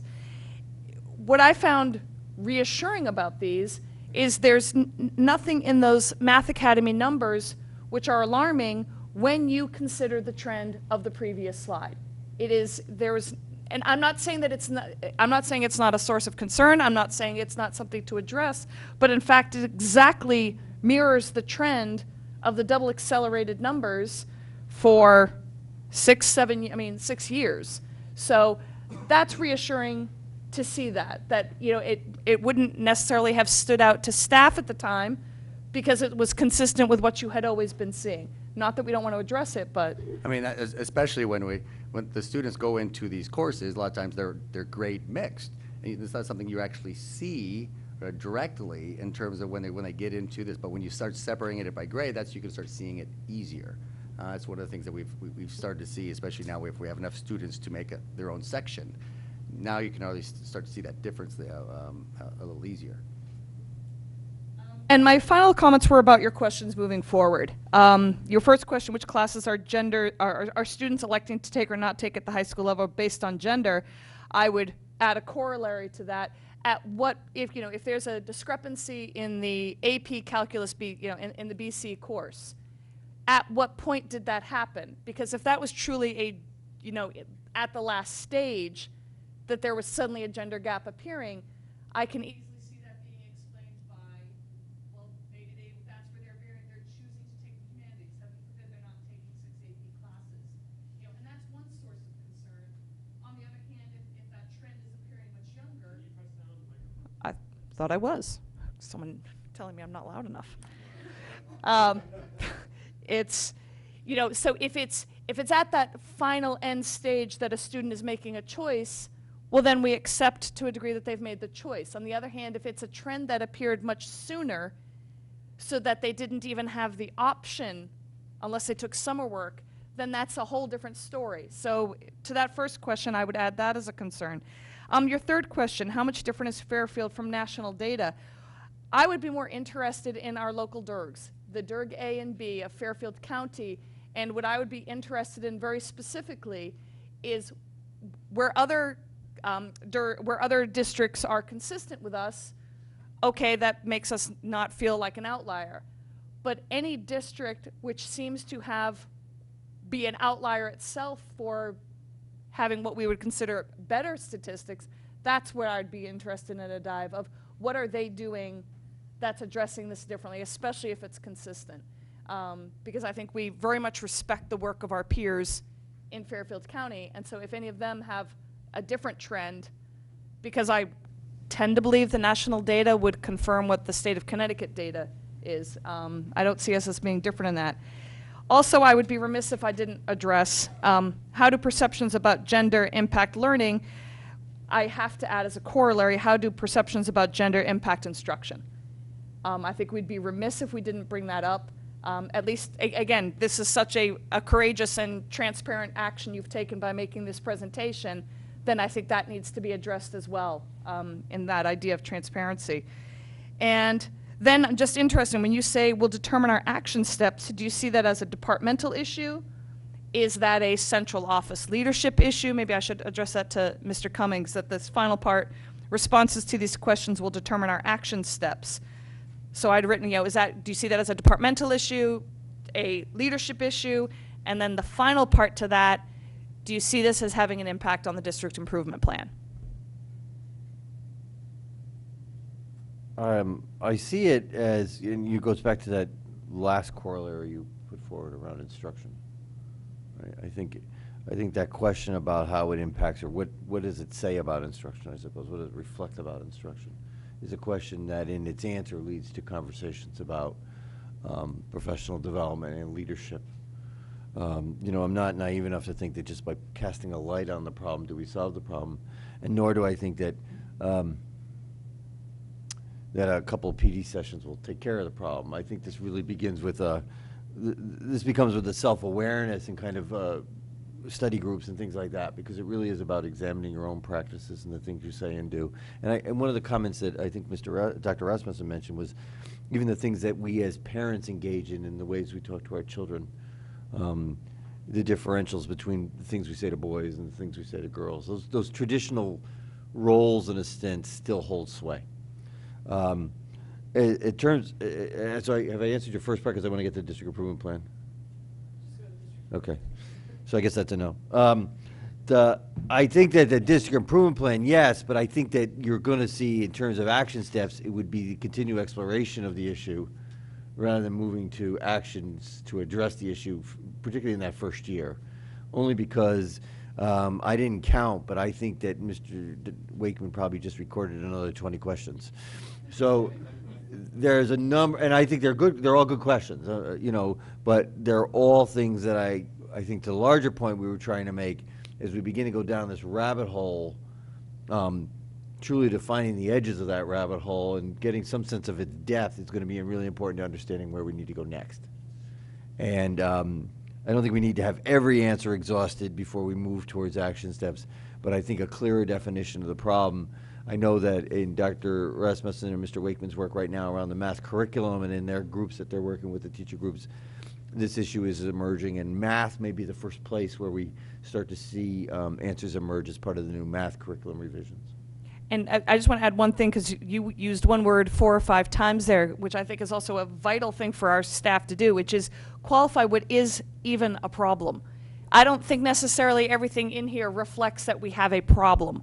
A senior who chooses to take AP European History versus Calculus AB, that's a choice. I don't think we should be qualifying that as a problem. So I think that also has to be part of this, and we as a board are responsible for being able to explain to the public and staff that's not a problem. It's a statistical anomaly or a data point that doesn't necessarily make it a problem, and I think that's important for us to maintain. I agree, and I think that when I gave that metaphor about defining the rabbit hole, I think that's exactly what I'm trying to say is what are the problems, what are not the problems, what are, the question that has come up in our, just these conversations we've had around this data, what are the developmental aspect differences between boys and girls over time, and does this thing say, is the timing of the Math Academy in this particular grade part of the problem, that we're looking at that particular age group? And if we shifted it a year forward or a year back, would that not solve the issue, but would it look differently as an issue? So I don't think any of these things hold the magic key. I think it's a matter of trying to find these different aspects of this issue in order to really address going forward. And to piggyback on that a little bit, as I'm hearing your data, I'm thinking about some of the RIASAP survey results that just show the different, assets that girls might have at certain ages as compared to boys. So I don't think it's necessarily just one thing that we need to look at, Ms. Jacobson, and then I'll go to Ms. Lieber.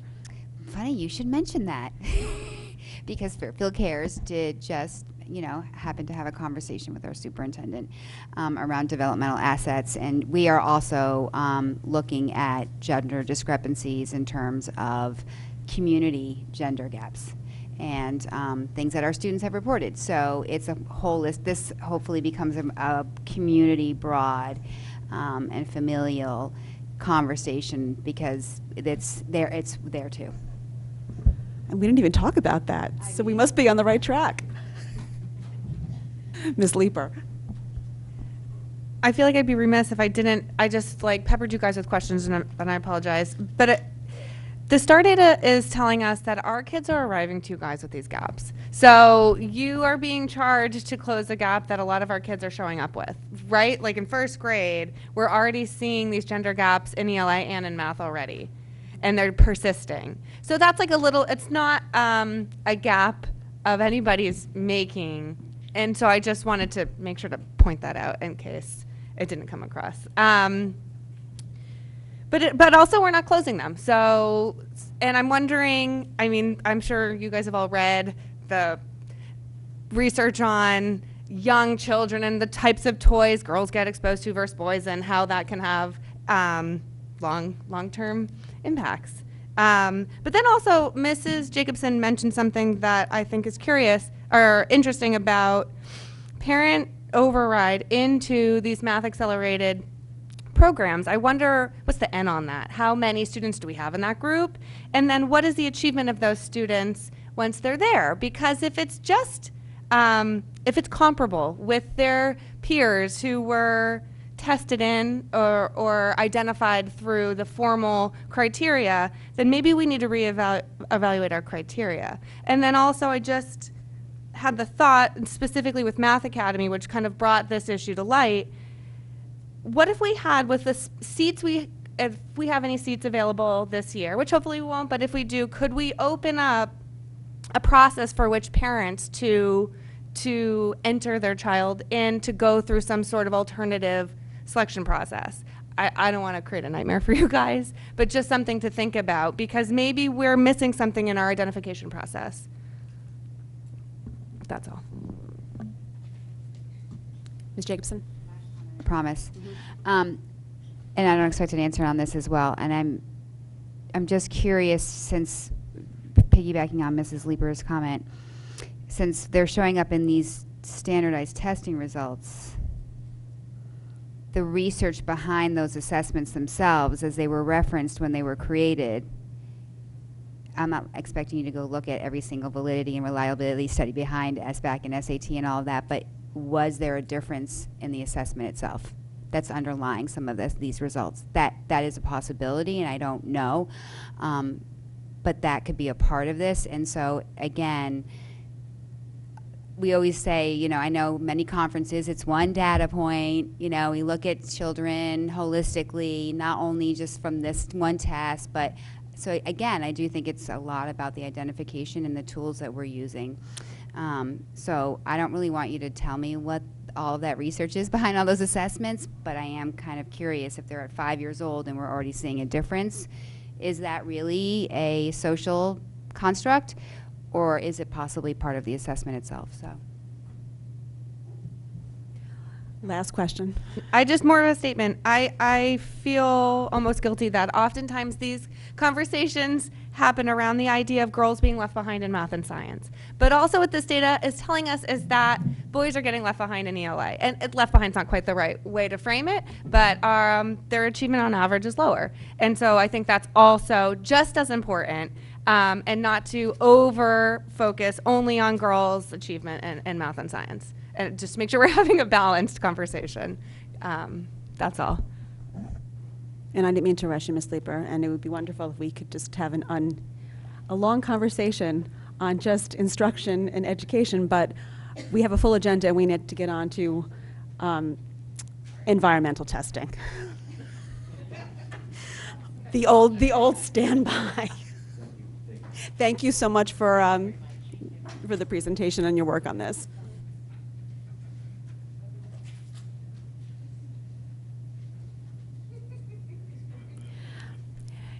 I feel like I should tell you guys that you need to go to that side of the room, like 6 feet, now that we have space for people to socially distance.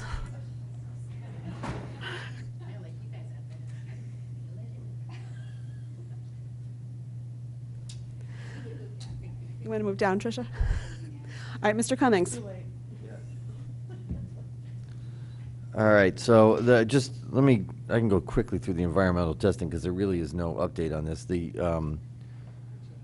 Yeah, for a change. We got other things to talk about, but the environmental, when was that? When was that whole thing happen? Yeah.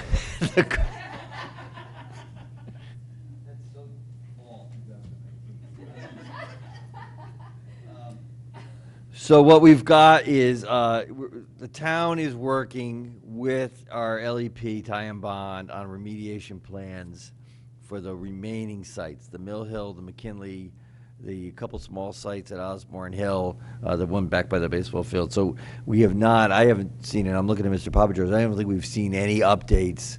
There's been some back and forth that we've been corresponding on, but nothing has been finalized. And of course, once that happens, we'll communicate it out to the community, but that's really what we have, correct?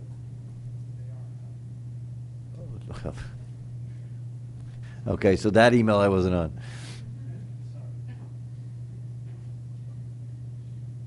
So the town put out a bid for all sites, which are actually being open at 11 o'clock tomorrow. So once they're in and they start deciding what contractors are going to handle which sites, that's when they'll provide us with the remediation plans. The plan right now moving forwards is to try to get the contractors all in and scheduled for the April break so that all the work at the school sites will take place while there's no school in session. Obviously, they're also looking at what we're doing with the whole other issue, and if we end up doing something with students at schools, then it'll open up more time for them to work at school sites. But right now, the goal is for the April break.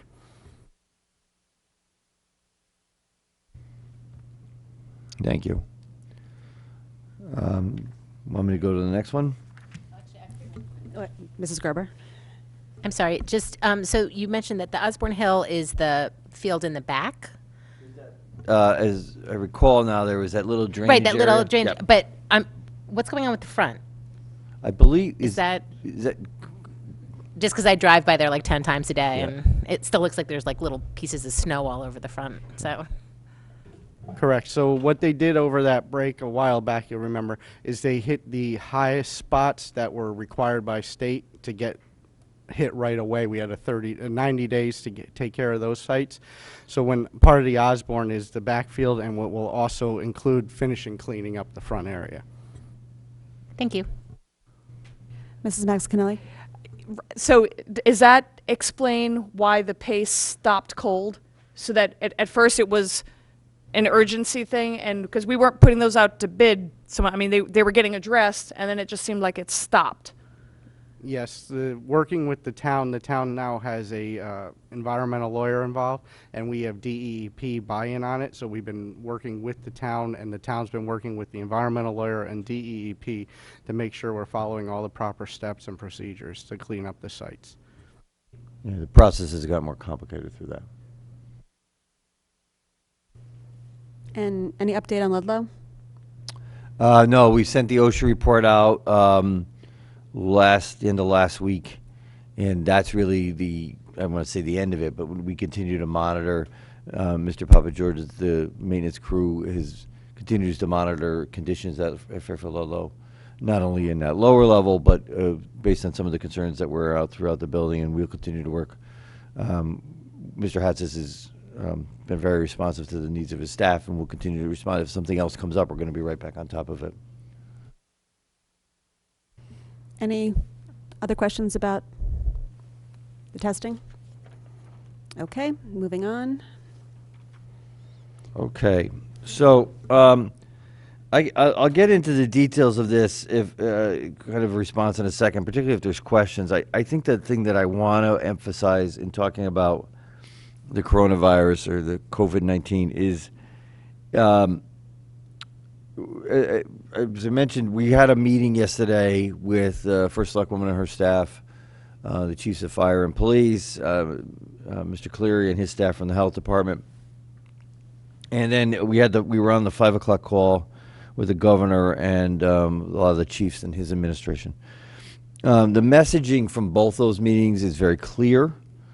You know, as I said in the email that went out today to everybody, we have to assume right now that active transmission of the virus is going on in the community, and our issue is really around containing as long as possible, not stopping. You know, it's past the point of stopping. Now, having said that, you know, one of the things that was said in both those meetings that we were involved with yesterday was, and I don't know how much this is being picked up or emphasized, but it's very clear that a closure is more likely than not at this point. I think if you saw Region 14 now has an issue up in Bethlehem Woodbury. There's a school in Stratford that's going to be closed for 3 days for cleaning. So this is around us and happening, and we're going to be making decisions. I want to be also really clear on this point. The health department will guide our decisions in Fairfield, whether we try to do for a single or a feeder pattern closure, or we're going to have to look at the entire district. At some point, decisions are, you try to be rational as possible in making the decisions. But when people decide to start taking their children out of school because they're concerned about what might happen, and we respect where that is, or staff isn't able to come because of similar types of concerns or dealing with their own children or their parents, the answer in some way presents itself. And I think that that's one of the things that we are looking at and having to consider. And if you look at towns and cities that have kind of already or have begun this process, they're certainly not done with it. That's what's happened. The answer presents itself. Now, having said that, I'm talking here about when the next action steps will take place. What's not clear is when exactly that could happen, but we suspect that it could happen at any point. I think far more unclear is when you're out of it. So while we talk now about closures, and the state guidance is 14 days of a closure, which really is 14 calendar days, so 10 weeks, 10 days of school, there's really not an expectation that a virus will go through a community in 14 days and you dealt with it and wish it well on the next community that it goes to. It's not a tide crossing the land.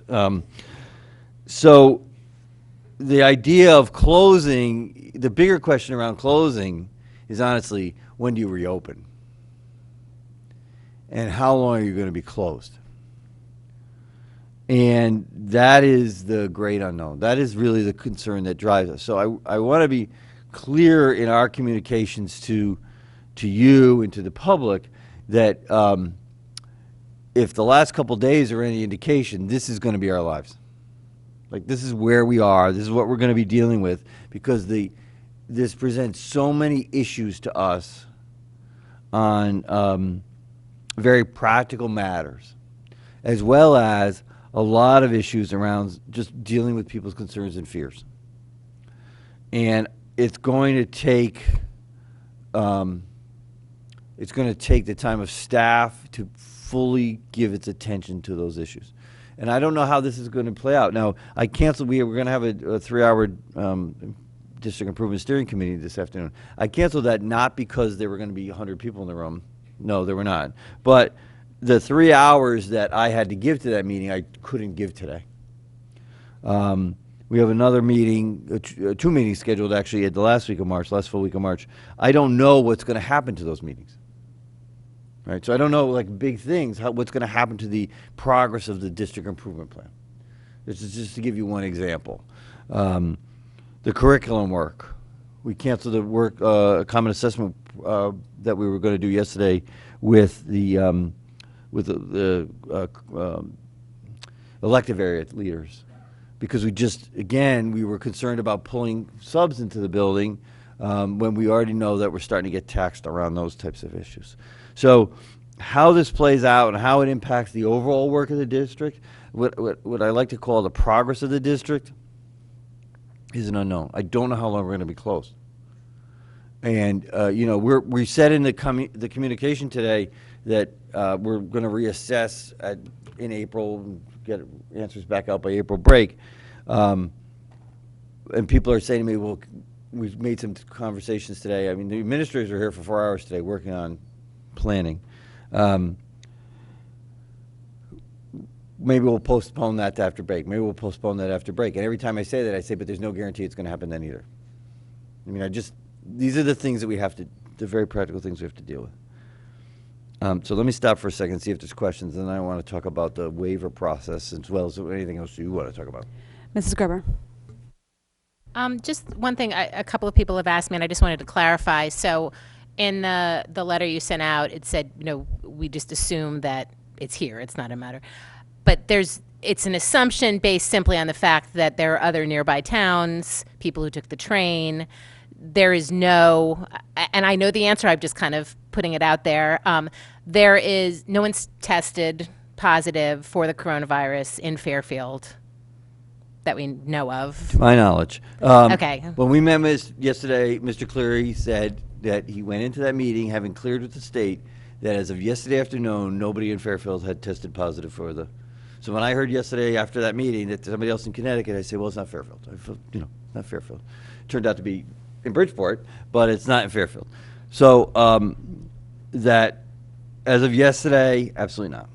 Okay, and so, but again, just the assumption that it's here somewhere is simply based on the fact that we know it's very communicable, that people in our area have been diagnosed with it. So, but I just want to just make that point clear as of now. And I understand it can change from day to day. And I took that language. That letter before I went out. I had Mr. Cleary and Jill Mitchell, who supervises the nurses for us, review that letter. So I wanted, because I want to be really clear on the use of that language. That's the language they use, and I wanted to capture it accurately.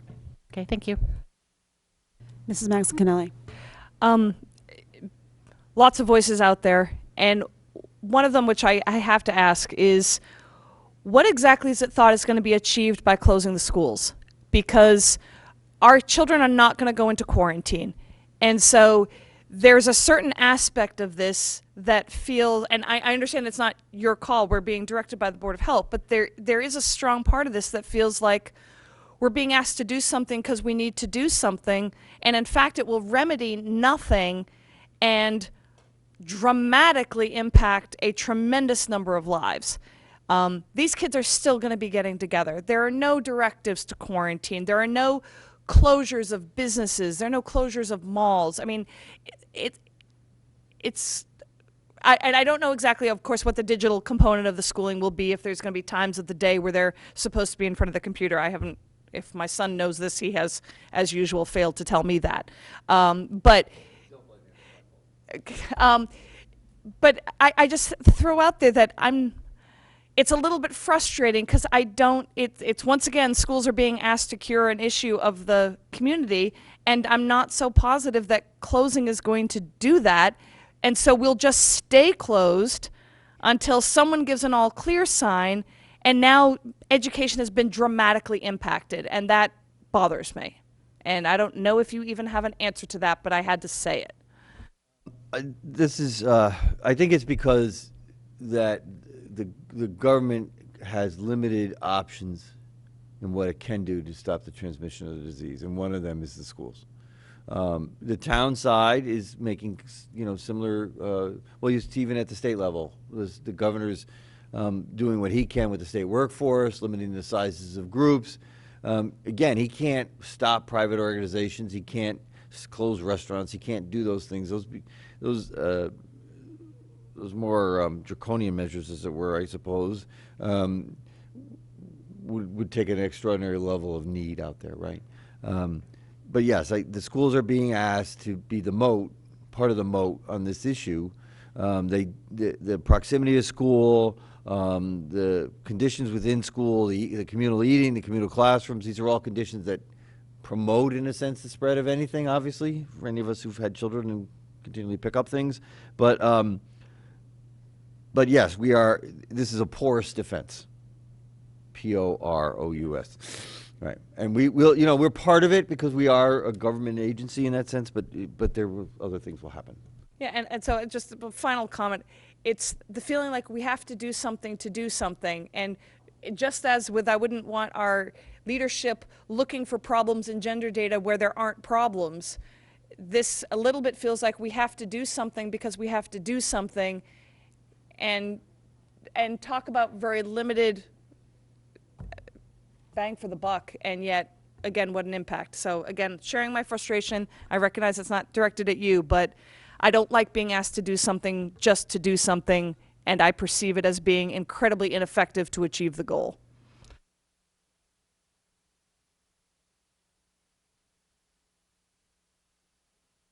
Mr. Peterson. Thank you. I, for one, appreciate the public health aspect of this.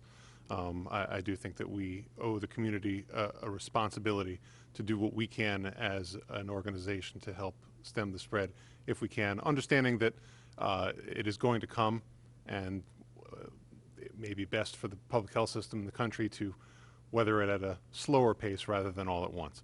I have a couple of just a couple of short questions. One, I'm curious what we've seen in terms of absentee rates recently. Has there been any trend in kind of voluntary, parents self-quarantining? I'm sure you would have to guess at that, but. No, I'm aware of it. I think it would be an overstatement to say that every school has at least one case of that now, but that seems to have just since Monday. There were a few schools yesterday and a few more today. Some schools have a family or two that are doing that. We're aware that in some cases there's medically fragile people in the house, and parents are making that decision. So I will tell you that our overall attendance rate is fairly steady. I looked at it earlier today, and we're monitoring it. In fact, we just have a great new data visualization put forth by one of our IT people, Ken Lee, to be able to see that. But I think that's a trend that perhaps is going to grow, this self-quarantining in response to people's concerns about this. And it kind of begins that snowball effect. No, thank you. I do expect it will come. In regard to your letter from earlier today about the after-school activities, extracurricular activities, I wonder if my understanding is some of those things for the time being are still going on and some are clearly canceled. Is there a process by which some people are coming to the district and asking, is our activity okay or not okay? Is there somebody who's making a decision about those things? We're kind of right now using that 100-person guideline as an issue. That's one of the pieces of criteria we're using. The other piece of criteria we're using is who's attending. Are they members of our community, in a sense? So we had just to give you some example, and we had a conversation. The elementary team had a conversation about the parent conferences scheduled, and the idea that in some districts, Norwalk for one, they were only going to telephone. They were going to call it in. And part of our conversation was, well, these parents and kids were already in our buildings. I mean, it didn't seem like it was.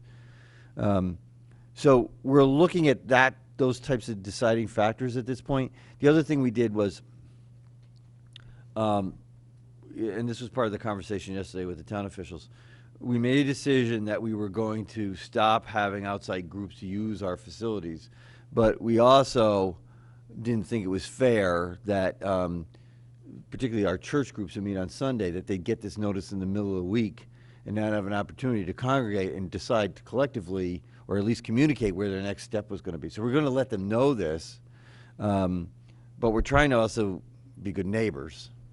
And as I said yesterday, I also have no reservoir in goodwill to upset church groups. So I think those are just things that we're trying to take into account as we move forward. We've delayed the continuing education classes. You know, again, we're postponing those for a few weeks, and then we'll see. So some of the mentorship groups where people come in from outside, we're saying we have to stop that. Those are the types of things that we're trying to differentiate as we move to basically none. As we move to none. And I guess one last question, just it was one of the student representatives said earlier, talking about moving desks apart in classrooms. I wonder if, from a student perspective, are there any activities or actions that we're going to be asking them to take differently in the classrooms? I mean, you mentioned again the 6 foot where possible, but is there anything else that we're going to encourage? We're looking at we're looking at all of our sites for ways to change lunch schedules or to offer different places for students to take lunch, say in the high schools. At the elementary, how might we spread the children out differently across? But as you know, the 6 foot rule is a goal, but there's just certain. I mean, you couldn't maintain a 6 foot rule and walk down the hall. So there's certain just limitations of living in the world that we're going to have to deal with. And I'm sorry, I said the other one's last. You mentioned lunches. I know at Ward there's been a restriction on where kids can eat lunch. I think last year they cracked down from kids eating lunch at certain places in the hallway, largely on security concerns. So is that an issue with you're thinking about it all? It is. What I essentially asked the principals to do when they went back to their schools was to look at this with their staffs as an issue, because I think obviously each building presents its own challenges or opportunities, and each level also does as well. I mean, I don't want to speak for Mr. Papa George at this point, but when I said that to the district leadership team today about eating lunches in different places, he went immediately to the idea of, okay, now we got to clean all those other places. So, so there's that balance that we're trying to find. Ms. Lieber. Again, I'm no scientist, so I'm just concerned. So kids don't seem to be contracting it. They seem to be carriers, and then older folks seem to be getting sick. Is that right? Seems to be the trend, yes. And so I worry when we take all of our kids out of what could kind of be a child quarantine, schools, and bring them into our homes in the community, that actually we could be having the opposite effect that we want, which is we'll have grandparents watching these kids or other things, and we're going to be bringing these germs actually toward the people who are most vulnerable. I'm just throwing it out there. And that also, I so feel for, just as an example, like our student athletes whose all their competitions are being canceled. And if you're a junior trying to play in college, these are the opportunities through which you're getting recruited. Just throwing it out there that these are really weighty decisions. I don't envy you.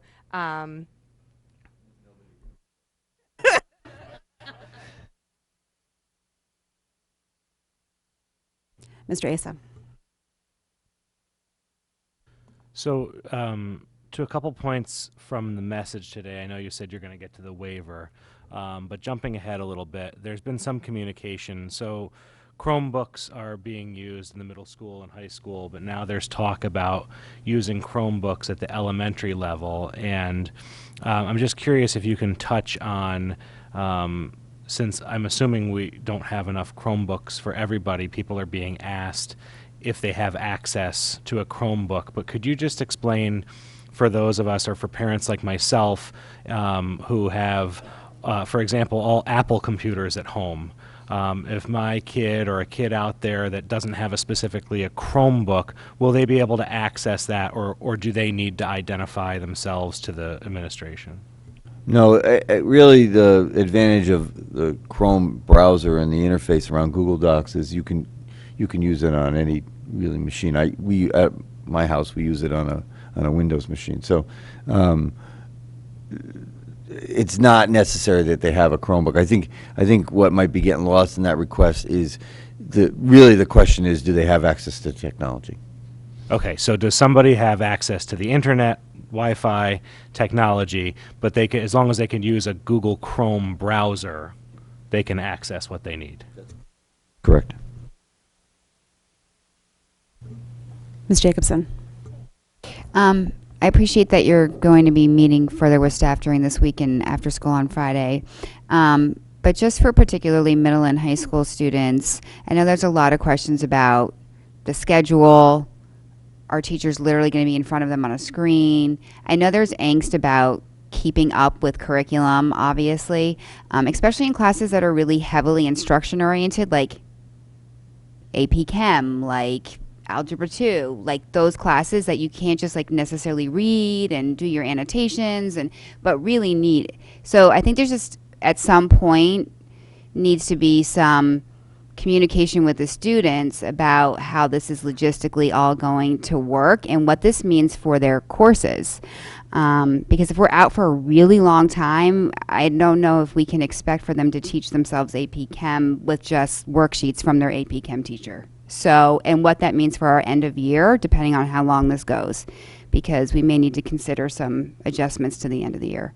Expectations is my input on that. And then one thing I know that is very difficult to make up is PE classes. So I know that we need to get an answer on what's happening with people who are in PE. I mean, it's not funny. Like, they're worried about, like, how are you making up your PE classes? So are we just going to give a wave on that? So just some high school kid feedback on what's going on. And sophomore dance is canceled, so that's a bummer. But I mean, you know, I really am being, in all honesty, the instruction piece of this, if we're talking about an extensive piece of time, how does that really work? Because they can't teach themselves these types of topics. So Right. And we don't expect them to. And so I'll answer the specifics, and then maybe it's best if I get into the waiver process, because essentially that's, in some ways, answering these questions now is the cart before the horse, right? The horse is the waiver process.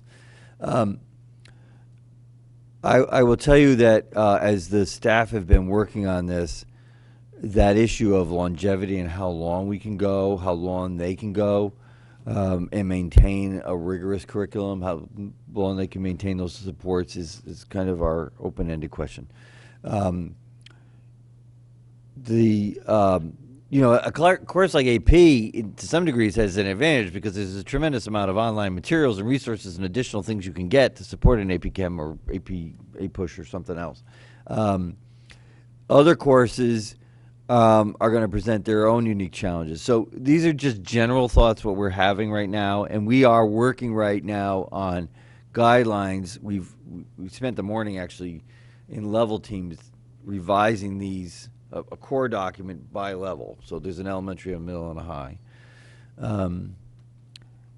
And I have 3 pages of questions from administrators I got to start going through to provide answers. So there's a lot of stuff still to happen. But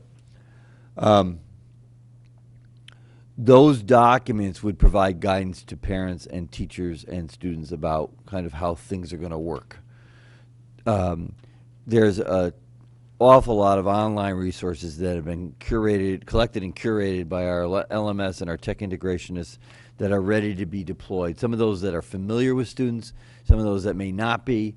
I think our students will be in a large degree in the best position to work with those things. I think it's going to be a challenge more for parents and teachers, but all these things include online tutorials on how to use them. Any conversation we have about being closed and working to maintain instruction, we've had conversations about daily administrator meetings, district-wide, daily staff meetings, and daily professional development built into the schedules. We don't expect, realistically, for students to sit down in front of a computer for 6 hours and mimic their day, right? They're not going to sit in front of a computer for 80 minutes and have their algebra class. We're thinking that what we could look at is some type of variation of a lesson that the teacher would have prepared and screencast and then begin to work individually or in a small group with students. So I think, so more of a blended learning model. But how that plays out is, stating the obvious here, we're going to be making mistakes as we go along. We're going to learn from those mistakes and apply what we learn. But we're going to have to work with the benefits and the limits of the technology. Because when I was listening to some podcasting around the schools in the Far East, the international schools that have been closed for a long period of time, what they found most striking about what they shared was not the delivery of instruction, it was the social isolation that people felt. And that the teachers felt, that the students felt, that was the thing that they had to contend with. And so one of the big questions became the role of the guidance counselors, the school psychs, and the social workers, deans, of reaching out and making sure that kids were okay. And the need to keep daily attendance and the need to keep an eye on the kids so that to make sure, again, that they were going to be okay. And I think that is perhaps our biggest, when we think about it, I mean, that's our job number one, right? Safety and security. So it's going to play out in a different way. Oh, and PE. So yes, thank you.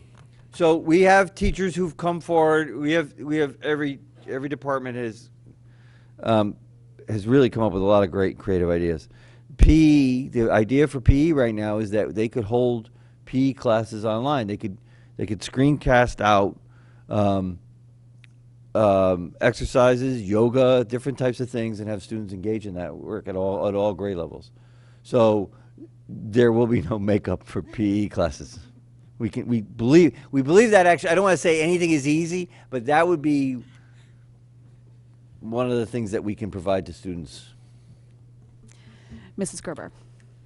Yeah, I just, again, I've had a few questions about the SAT. I know that the weekend SAT is still on for this Saturday, but then we also have the in-school SAT coming up. And I guess the question would be, I'm assuming that until or if we end up having to suspend school, the in-school SAT is still taking place, even if other schools in the state are closed and not able to take it. I just wasn't quite clear how that worked. We were actually, the state gives you 2 days to take the SAT. We picked one date. There's another date. I think it's April 9th, something. I forget offhand.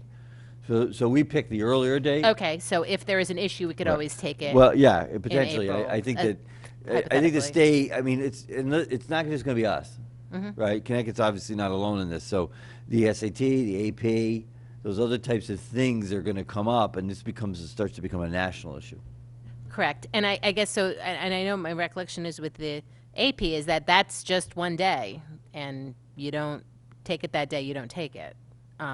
But I guess again, if we don't have school on that day, there would be another day that would become the AP date, or that's something that hasn't really even come gone up there. yet. I mean, I know that's May, so yeah, that's maybe something we're that hoping we'll be that looking won't to. If we're still out, we're going to obviously have to get some conversation with the College Board going. Correct, and then I guess another question. I just wanted to check because I recall from the year where we had Sandy and Nemo in the school year that there was discussion at that point about the fact, and I don't know if this was a state statute or just a rule of thumb, but that school cannot go past June 30th in Connecticut.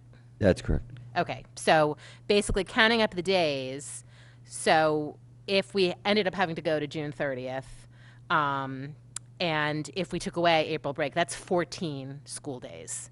So really that is the maximum amount of time that we would be out of school that wouldn't. Oh, Saturdays count as well? Employ Saturdays. So let me go to the Okay. waiver. If you don't mind, let me go to the waiver. And because this is where this has a direct impact. So and I want to give a credit to our state delegation because I reached out to Kristen McCarthy-Vahey initially first. I sent a letter to the commissioner and I copied Christine on that, Ms. Vitale on that, and then I forwarded that to Kristen McCarthy-Vahey. And as a result of that, and I know a bunch of other superintendents across the state reaching out to their state representatives, action took place over the weekend at the state legislature and in the government, and on a concern that was expressed towards the end of last week and over the weekend, on Monday actually resulted in action. So I don't want to say it's a state record, but I think it was tremendous progress, right? It was really great. But here's the catch, because there's always a catch. So essentially what the state is saying in order to get a waiver, well, here you have two options, and there's a flow chart that I think I shared with the board. But this is what happens. If you're going to be in a closure due to the virus, which is about a 15-day closure, as we said, 14, 15 days, calendar days, so two weeks of school, you have really two options coming out of that. The first is you just take the days. You take the time off and you make the days up, right? The traditional model. The second option is to apply for the waiver and distance learning kind of option. The issue is with the waiver that, and it's very clear in the language, that the state does not take liability for what the school district's decision is. So if you take the waiver and you're not able to provide equitable education, right? Fair, I'm going to lose my acronym at this hour. The FAPE, right? If you can't provide FAPE, you could be exposing the district to consequences. And I spoke with the state around, and so this is driven by a couple things, and I spoke with somebody from the state late this afternoon around the issues. One is the equity access, access to technology, internet, those types of things. That's one. Second one that they raised was union contracts. Not necessarily for certified staff, because if you are in session and you're running school, teachers would be getting paid. But what are you going to do about paraprofessionals? What are you going to do about the secretarial union, right? Maintenance would still be working, but there's other people that would potentially not be working, which would count against your program. And the third issue, and the biggest issue, is really special education. So how are you going to provide all those specialized services if you're providing them through distance learning? And we had some conversation even after that, and I've got to follow up more with Mr. Mancusi, but and special ed have been working to develop a great plan. But one of the things that's come up is for students with particular higher needs, how do we provide the OTPT? How do we provide the speech and language? How do we provide the counseling services that they may need? And is it going to, can we do all that really realistically through distance learning? Or are we going to have to provide some type of blended model where they come to school on certain days and be able to provide those push-in or pull-out services at that time? Those are things that we have to consider. What I was looking for from the state was, well, if we come up with a plan, is there anybody we can run this by? Like, can we run a drive? Because we have stuff ready to go. It's not perfect shape, but it would at least be good to have the feedback. The answer was no. There's really no, we're not going to get that level of support. So we're still in the planning stages to see if we can go for the waiver. We believe we can do a really good job, but you know, at what risk do we do that? And so that's one of the considerations we have to bring forward. And ultimately, the task of the waiver is that the form, if you saw it, it's the shortest thing I've ever seen in my life on a state form. It's like 6 boxes. We kept looking for the second page. And you know, it's your district, are you applying for the waiver, and then signatures and dates. I mean, it's, and when we saw that, we thought, oh, this is how it's going to work, right? On one hand, you're like, oh, that's great, it's a short form. On the other hand, oh, great, it's a short form. Not even an action step. So we're concerned about what that is and what that means, and we have some more work to do on this. The worry, of course, is if we don't get the waiver and we have to go out, and we're talking about a long-term closure, and again, in conversation with the state, so to Ms. Gerber's question, there's 2 state laws. There's the state law around you have to finish by June 30th, and the state law of 180 days. And this could be the year that they're at most in conflict. They were in that year you mentioned of Sandy and Nemo. A lot of districts really struggled, and some districts had to go to Saturdays. If we wind up in that situation where we come back and we don't come back till X number of day, X day in April, and we've missed, I don't know how, quite honestly, and I said to the state representative, how are you going to deal with a district that just doesn't have the days? And the answer was, well, the governor would probably have to come up with some type of solution to that. But think about what that means for instruction and learning. Like, if we don't go to school and no instruction and learning goes on, and at some point those days just have to be washed off the calendar, I don't know. I mean, that's a definition of awful. So that's what we're dealing with right now, and there's a lot of unknown. Mr. Asa, then Mrs. Gerber, then Ms. Pitko, then Ms. Leeper.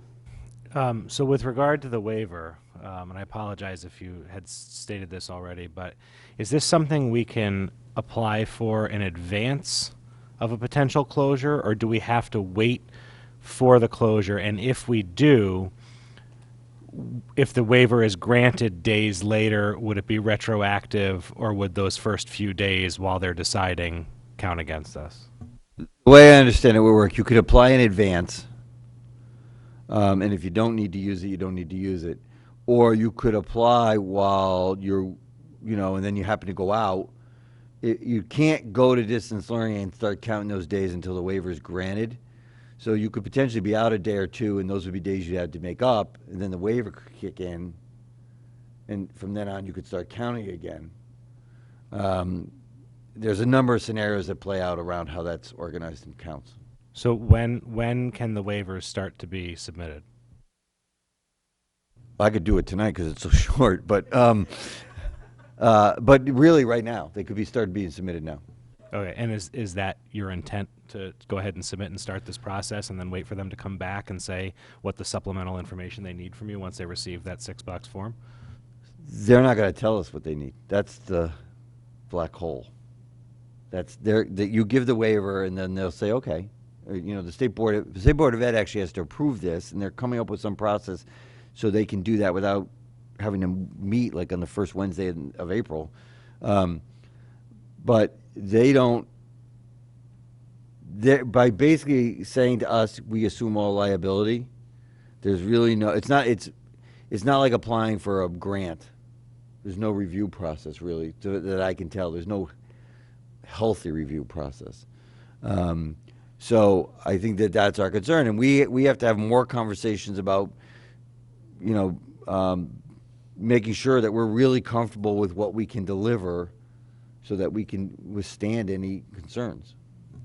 Okay. Well, based on that, I mean, I would assume that we would be moving forward with this process, and if that day comes and we're not prepared to feel comfortable with that, at least we will have submitted the waiver, but we may not enact our plan right away until you feel confident that we can protect ourselves.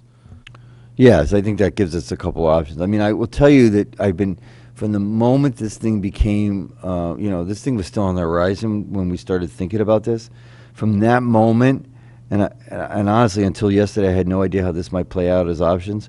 But I've been trying to think about how we can be ready so that we didn't lose the days, because it was very clear early on, based on what was happening in China and Hong Kong and South Korea, that those schools were closing for a while.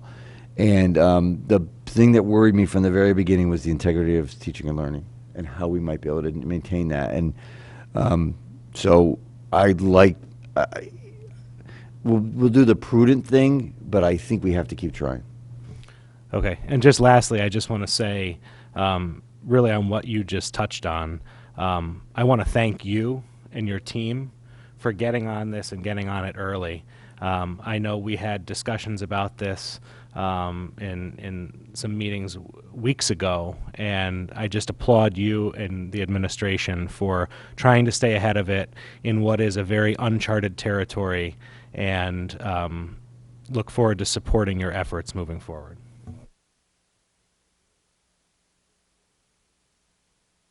We have a tremendous group here, and this is just tested and proven how strong we are as a group. And there's so many people who have been involved who are not here. They're probably sleeping at this point, that have contributed so readily to this. Mrs. Gerber.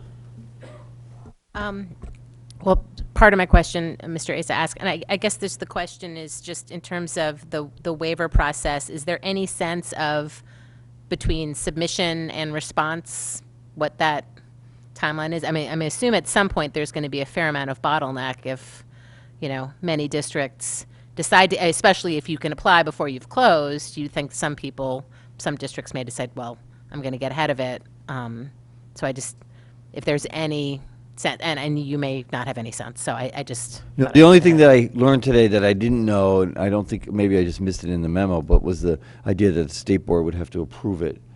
But I was told that, I said, well, they don't meet till the first Wednesday in April, and they said they wouldn't wait till a meeting to do that. So I don't know how exactly, and the person I was speaking with was not sure. That wasn't something that, process that she herself was working on. So she knew that was happening, but she had no more detail than that. Ms. Pitka. I'm hoping you just can clarify for me where the line with the teachers union comes in. I know they're debating this in my own school district.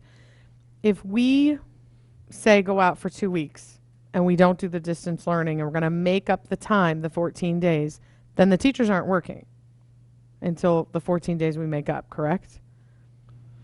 Right. The teachers work the 185-day, look at their 186-day calendar, 7. Sorry. And so the clock stops on their calendar when we're out, just like on a snow day, and then it has to be made up. But if we do distance learning, they're working. That's correct. So my question is, if we're doing distance learning and you're trying to fit in the services, some of those services are contractual, so we have people from outside the district, but can you come up with a plan to still give children with special needs what they need? Like you said, like a modified schedule or something. I think that's really the essential question. Can we do that and meet, and with the variety of needs that children have, can we meet that variety of needs with our staff? And this goes back even to that question of having paras, with putting the paras, and what might the paras do, and how we do that. And as I said, do we bring staff in, and have the kids come in a day a week or something like that? I mean, these are just things that we're thinking of right now. These are no way yet hardened plans. I feel like I should know the answer, so I apologize. Do the bus drivers have a union? Yes, they do. Ms. Lieber. Have you given any consideration to how to handle kids who get free reduced price lunch meals and might rely on those meals? Yes, we would work. We have to provide meals, so we're having some conversations with them right now. We would probably have a school or maybe a couple schools, depending on location, where it might be more of a grab and go type of situation, but we have an obligation to continue to provide those services. And what about any be identified as sort of high risk? Would we have any kids who maybe would benefit from additional home visits from social workers or things like that? Because if we're going to be home for 2 weeks, there are certain kids that could be less safe for than others. We absolutely would have that need.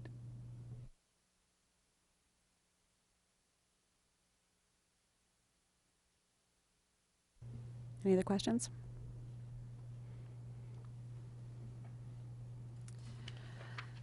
Thank you for your tireless work on this, and thank you to the staff and being proactive. And I think it's just for education in general, just judging by the amount of universities that have been closing in the last 24 hours, I think it's going to be a challenging springtime for students and for schools in general. All right, so with that, as noted earlier, the discussion of scenario 1 is presented by Malone and Groom is being postponed in part. We wanted to limit the amount of people that were coming today, and also just per the superintendent's comments that staff time right now is really being devoted to preparing for potential school closing or alternate forms of instruction. as soon as we are through this crisis, it will be back on the agenda. I just want the public to know that this is not going away, it's just being postponed. Board members, if you have any questions, the town hall was very successful. I appreciate the feedback we got from the public. A lot of questions were raised then, so just forward them to staff based on everything else that is going on within the district right now, where the priority is with the health and safety of students. I hope you can understand if you don't get answers right away, but at least we will be keeping this conversation moving forward. So with that, I don't want to have, Mr. Asa, don't want to have discussion on this item really, but yep. I just wanted to make a comment to the public out there. We've obviously been receiving a high volume of emails regarding all of the different scenarios, and just want to let you know that, at least I can speak for myself that I'm receiving them, but it may take a while for people to get responses. So we are getting a high volume of emails. Just know that we are getting them, and if you do not get a response from individual board members, don't take it personally, but we are reading them. And we do apologize for keeping the public in limbo on this. I hope you can understand this sort of extenuating circumstances. Ms. Jacobson? Just to get a leap on things, do you want us submitting questions on number 2 yet, or don't do that yet? I mean, you can, but I really, based on the superintendent's comments and what we're looking at for the next couple weeks, I can't promise when the answers will be back to you. But if you want to get it off your plate, and if it's fresh in your mind, absolutely, you can forward it along. Okay, moving on, adoption of Board of Education bylaw amendments. This is a continuation of our discussion at our last meeting. Recommend a motion that the Board of Education adopt the February 11, 2020 Board of Education bylaw amendments. Can I have a motion to put on the table? Mr. Peterson, second by Mrs. Maxon Kennelly. Mr. Peterson, I'll let you. I'd actually like to make an amendment to the motion. I've circulated the text of the changes that I would like to make. I would like to amend the motion to change 2 grammar changes and also to remove the proposed censure provision. Can I have a second? Mr. Asa? Mr. Peterson, any other comments on? I feel this is going to streamline things. There's a large bulk of things that I think we agree on are uncontroversial, and we can have other discussions at other times. I don't think that this needs to be the last discussion of that. I just think that we would need to move ahead on this particular item. I agree. Any other questions or comments? Mrs. Maxon Kennelly? I'll be voting against the amendment and against the motion for the reason that I do not agree with striking the censure provision. Obviously, the grammar stuff I'm all in on. But, I actually, and I very much thank Mr. Peterson for having apprised me of the inclusion of the censure language in Robert's Rules, and having read what's in Robert's Rules and all of the means by which you can, in Robert's Rules, absenteeism is a reason for censure. We at least tried to raise it the level to egregious.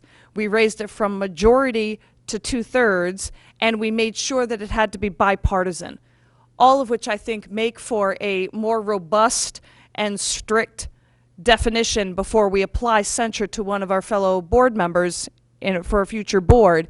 And so I think to strike that and leave us at the mercy of the Roberts Rules censure, I'm just not in agreement with. Everything else I am, but that will be my reason for voting against the amendment and for voting against the motion.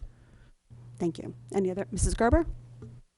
I also will not be voting for the amendment or for the main motion for that reason. That said, I did want to just thank Mr. Peterson for the incredible amount of detailed work that he put into this. It was very impressive, and I think it's great. And again, I just think that the censure language, because it, again, goes higher than what Robert's Rules already allows us to do, just would make it better. But so that is my only reason for voting against it. Everything else I think is fantastic. Any other comments from the board? Ms. Jacobson?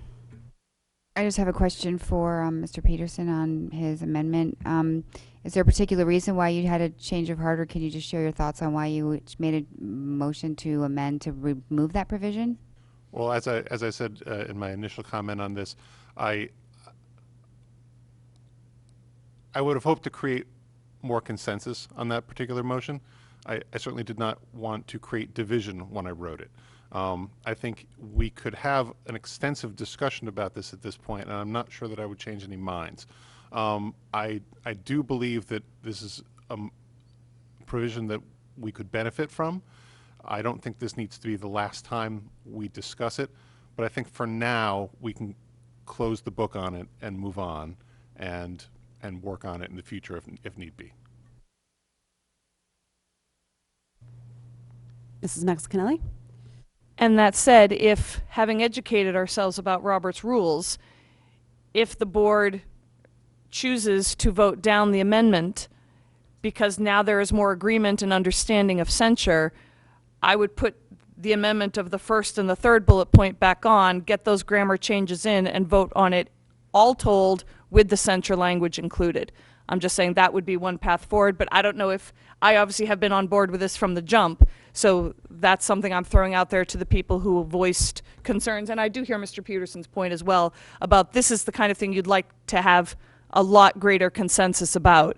But I think some of the hesitations last time, I think, might have been due to ignorance of these Robert's Rules strictures, and if learning more about them has changed people's hesitations, that would be what I would have suggested as a path forward.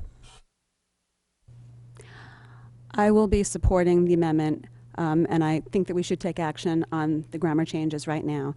I do think that we can have another discussion on potential bylaws changes. I have a couple in mind myself, but right now, I support and thank Mr. Peterson for putting this forward. And in concept, I think it is a valuable addition to the bylaws. I'm still struggling with some of the language in terms, and looking at how other boards of education have approached this in the language that they have used. You know, in some instances, maybe we don't want it to be bipartisan. In some egregious, I think I would want it to be a little bit more defined. So I'm just struggling with some of the language, and to be quite honest, with everything else that has been going on in the past few weeks with the budget and some of the challenges we've been facing, I personally have not given it the due diligence that I could to move it forward at this time. To be perfectly honest, it wasn't that I was dead set against it, but not 100% on board with it as it stands. Any other comments from the board? Okay, seeing none, we'll go to the public for public comment on the amendment to the main motion. Okay, seeing none, back to the board. We are voting on the amendment. All in favor of the amendment? Ms. Leeper, Mr. Peterson, Mr. Asa, Mrs. Vitale, Ms. Pitko, Ms. Jacobson. All opposed? Mrs. Maxinelli and Mrs. Gerber. Motion fails. Back to the main motion. Oh, motion passes, sorry. Motion passes. Back to the main motion. I was doing so well there too, weren't you kind of proud of me for a second? Back to the main motion. Mrs. Maxinelli. I realize I should correct what I just said. So since that vote loses, I will be voting in favor of the motion because, in fact, of course, I do support all of these grants. So I should correct what I said previously. That stands as my explanation for why I voted against the amendment. Okay. So the amendment passed. We removed the censure. So now we are back. So now we are back to.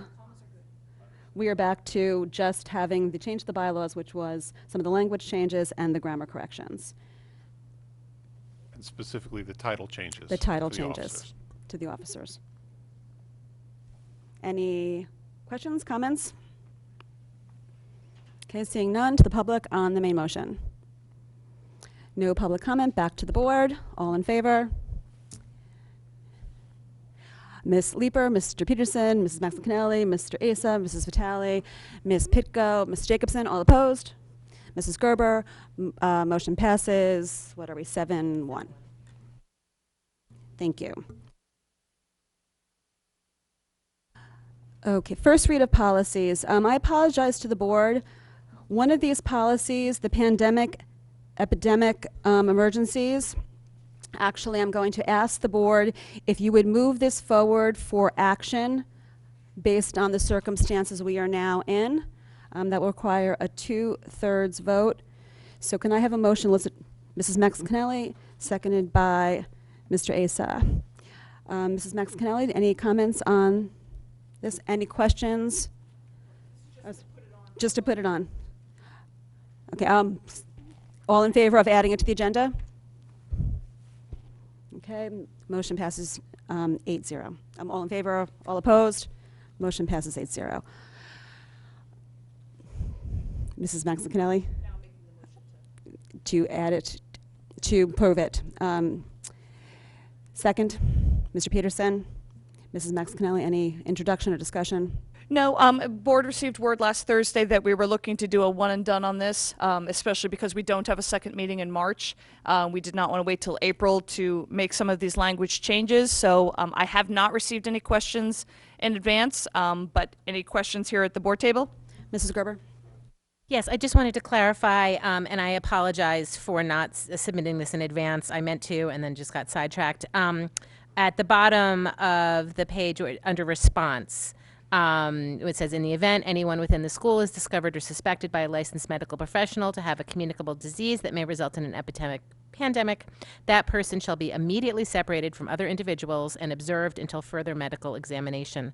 I guess my question here was just, where will they be separated? I mean, do all of our schools have some designated spot, or will they now, as a result of this policy passing, that students would go to? And then I guess the other question is just what training, if any, do our nurses need to have in regards to this? So those are the two.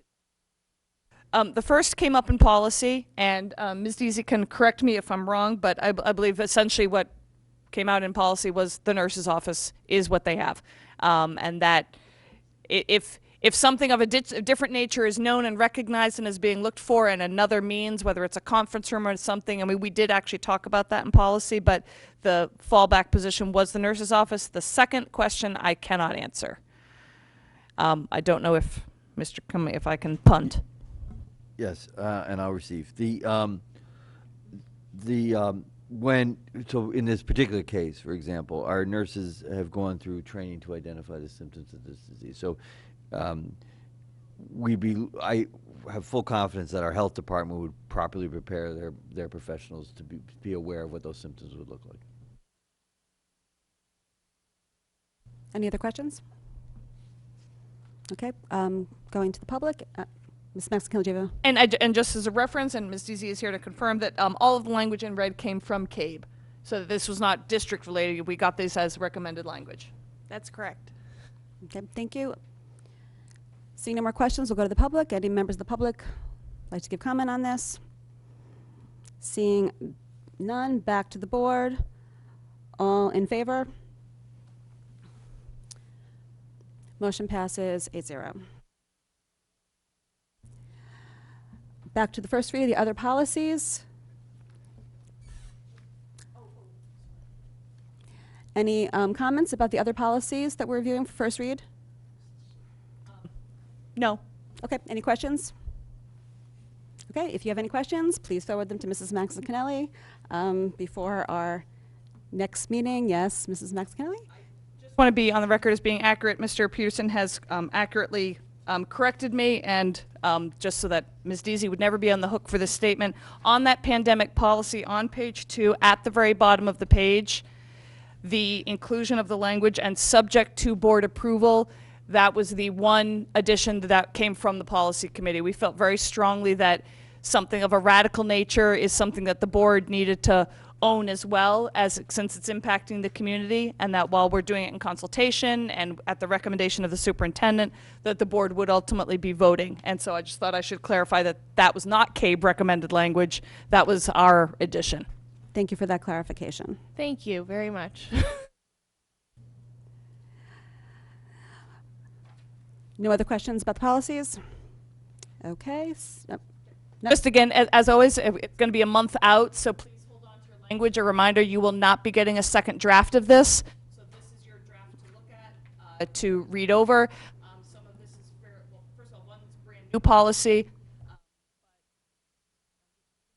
fairly uneventful. If you do have questions, if you could please get them to me in advance.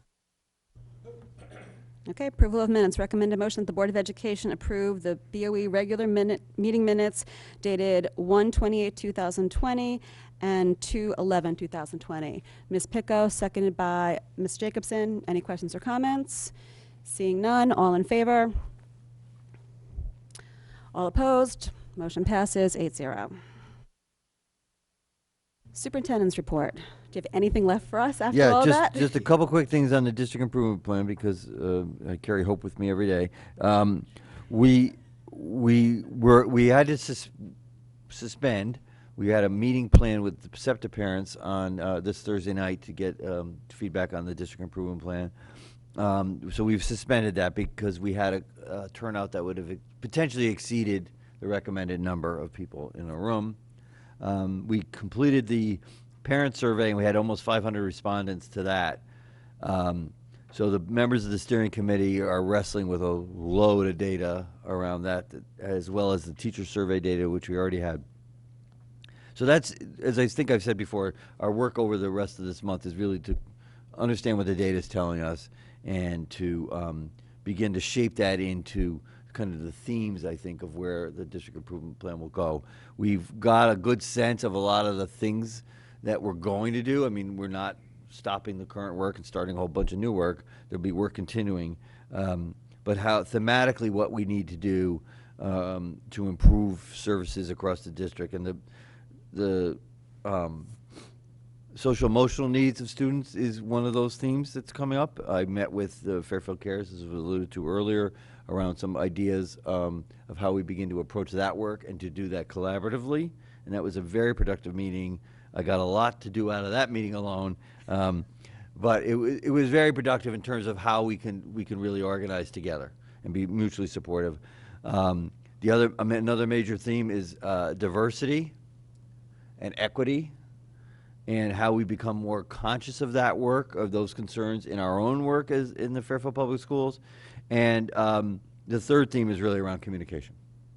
And how do we, and we've talked about this before, but how do we improve communication both externally to our stakeholders, but also internally? So those are the three big themes that seem to be emerging.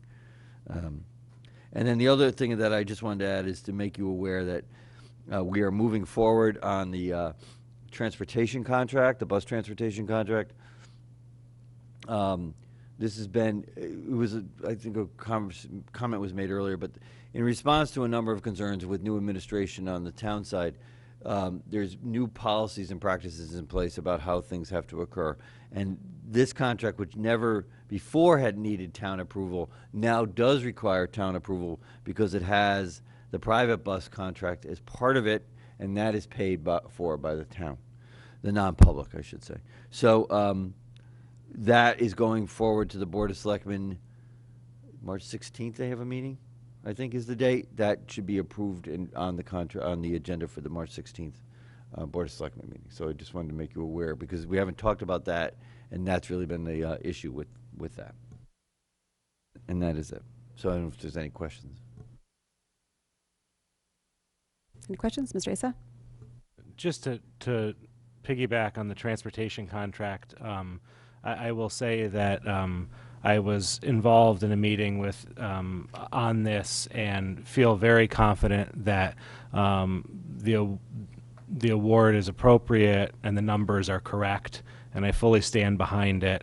And just so, even though we don't vote on a transportation contract, it is a large contract, a 5-year contract that is going before the Board of Selectmen.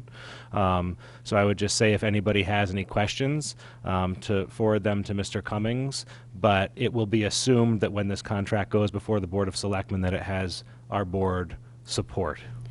And the numbers in the budget that we approved are reflective of that contract. So in essence, we have already approved the funding for it indirectly. Any other questions for Mr. Cummings? Okay, seeing none. Moving on to committee and liaison reports. Mrs. Gerber? The Mill Hill Building Committee had to go to TPZ tonight, just for what they were hoping was going to be a fairly simple check the box type of approval, but nonetheless, they had to go before TPZ.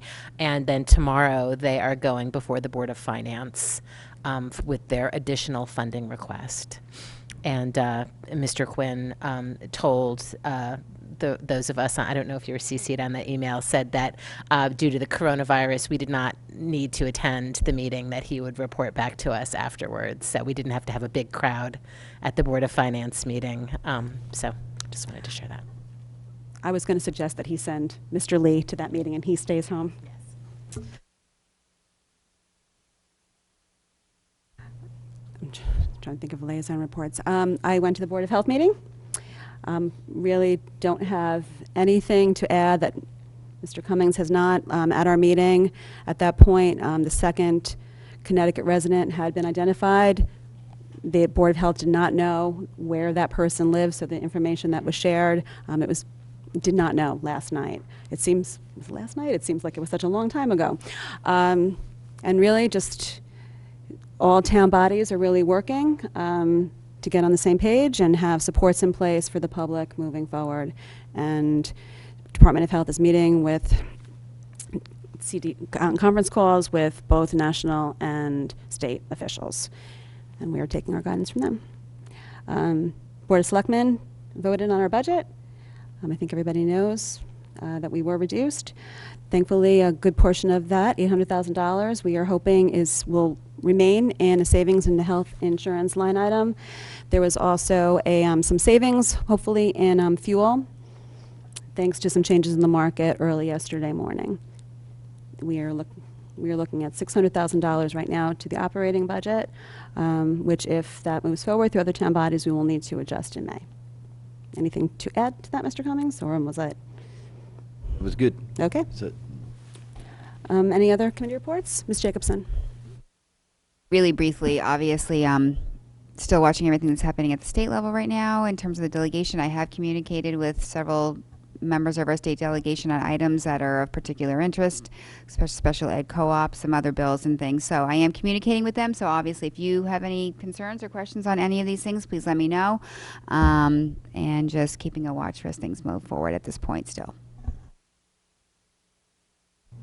Any other? Mr. Peterson. Just a few quick words on the last Board of Finance meeting. We talked earlier, the quarterly update that we gave them, they did express some interest in the insurance issue, the extra expenses that we have between the mix family versus individual coverage.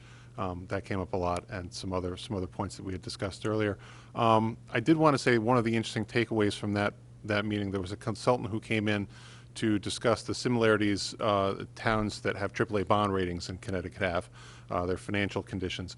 One interesting exchange back and forth between this consultant and Jim Walsh did some back of the envelope calculations about how much additional debt the town could bear before perhaps putting that AAA bond rating at any risk. The back of the envelope calculation, which they admitted was extremely vague, suggested that number could be about $100 million in new debt. Jim Walsh pointed out that there's been discussions about a wastewater treatment plant that may cost somewhere in the range of $60 million. So just in terms of thinking about how much fiscal space the Board of Finance has in the back of their minds for future capital projects, I thought that was an interesting number just to have in the back of our minds as well. Otherwise, Holland Hill is fine. Sherman got new lockers installed. A couple of little tweaks that need to be done, but they look very nice. I'm sorry, I think Holland Hill got doorknobs, so.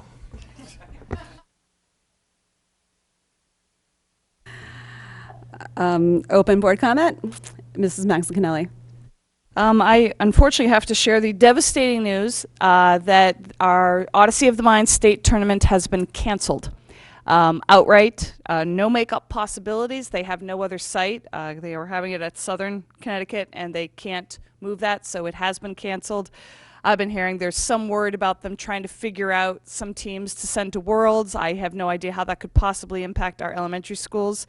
So if any of you are familiar at all with OM, I can't tell you the months of work that these kids have been putting in, and this close to the competition date, which was March 21st, to have that pulled out from under them is devastating. That said, OM is all about problem solving, so I've already committed to trying to do something once we know we can have a meeting of at least 100 people in a school facility, of trying to do some type of demonstration of OM and of trying to pull all the Fairfield teams together. If any of you know Suzanne Graceffa from McKinley, she went out and got a Fairfield t-shirt so that all of the Fairfield OM teams could be there in the same t-shirt. I mean, how cool. And so if trying to pull something together and have a demonstration of the teams, let them show off for an audience. I will let the board know when that is going to take place, and anyone who is able to attend. I really want to make some hoopla about this. So, but again, we're not trying to plan any dates until we know we can actually hold a meeting.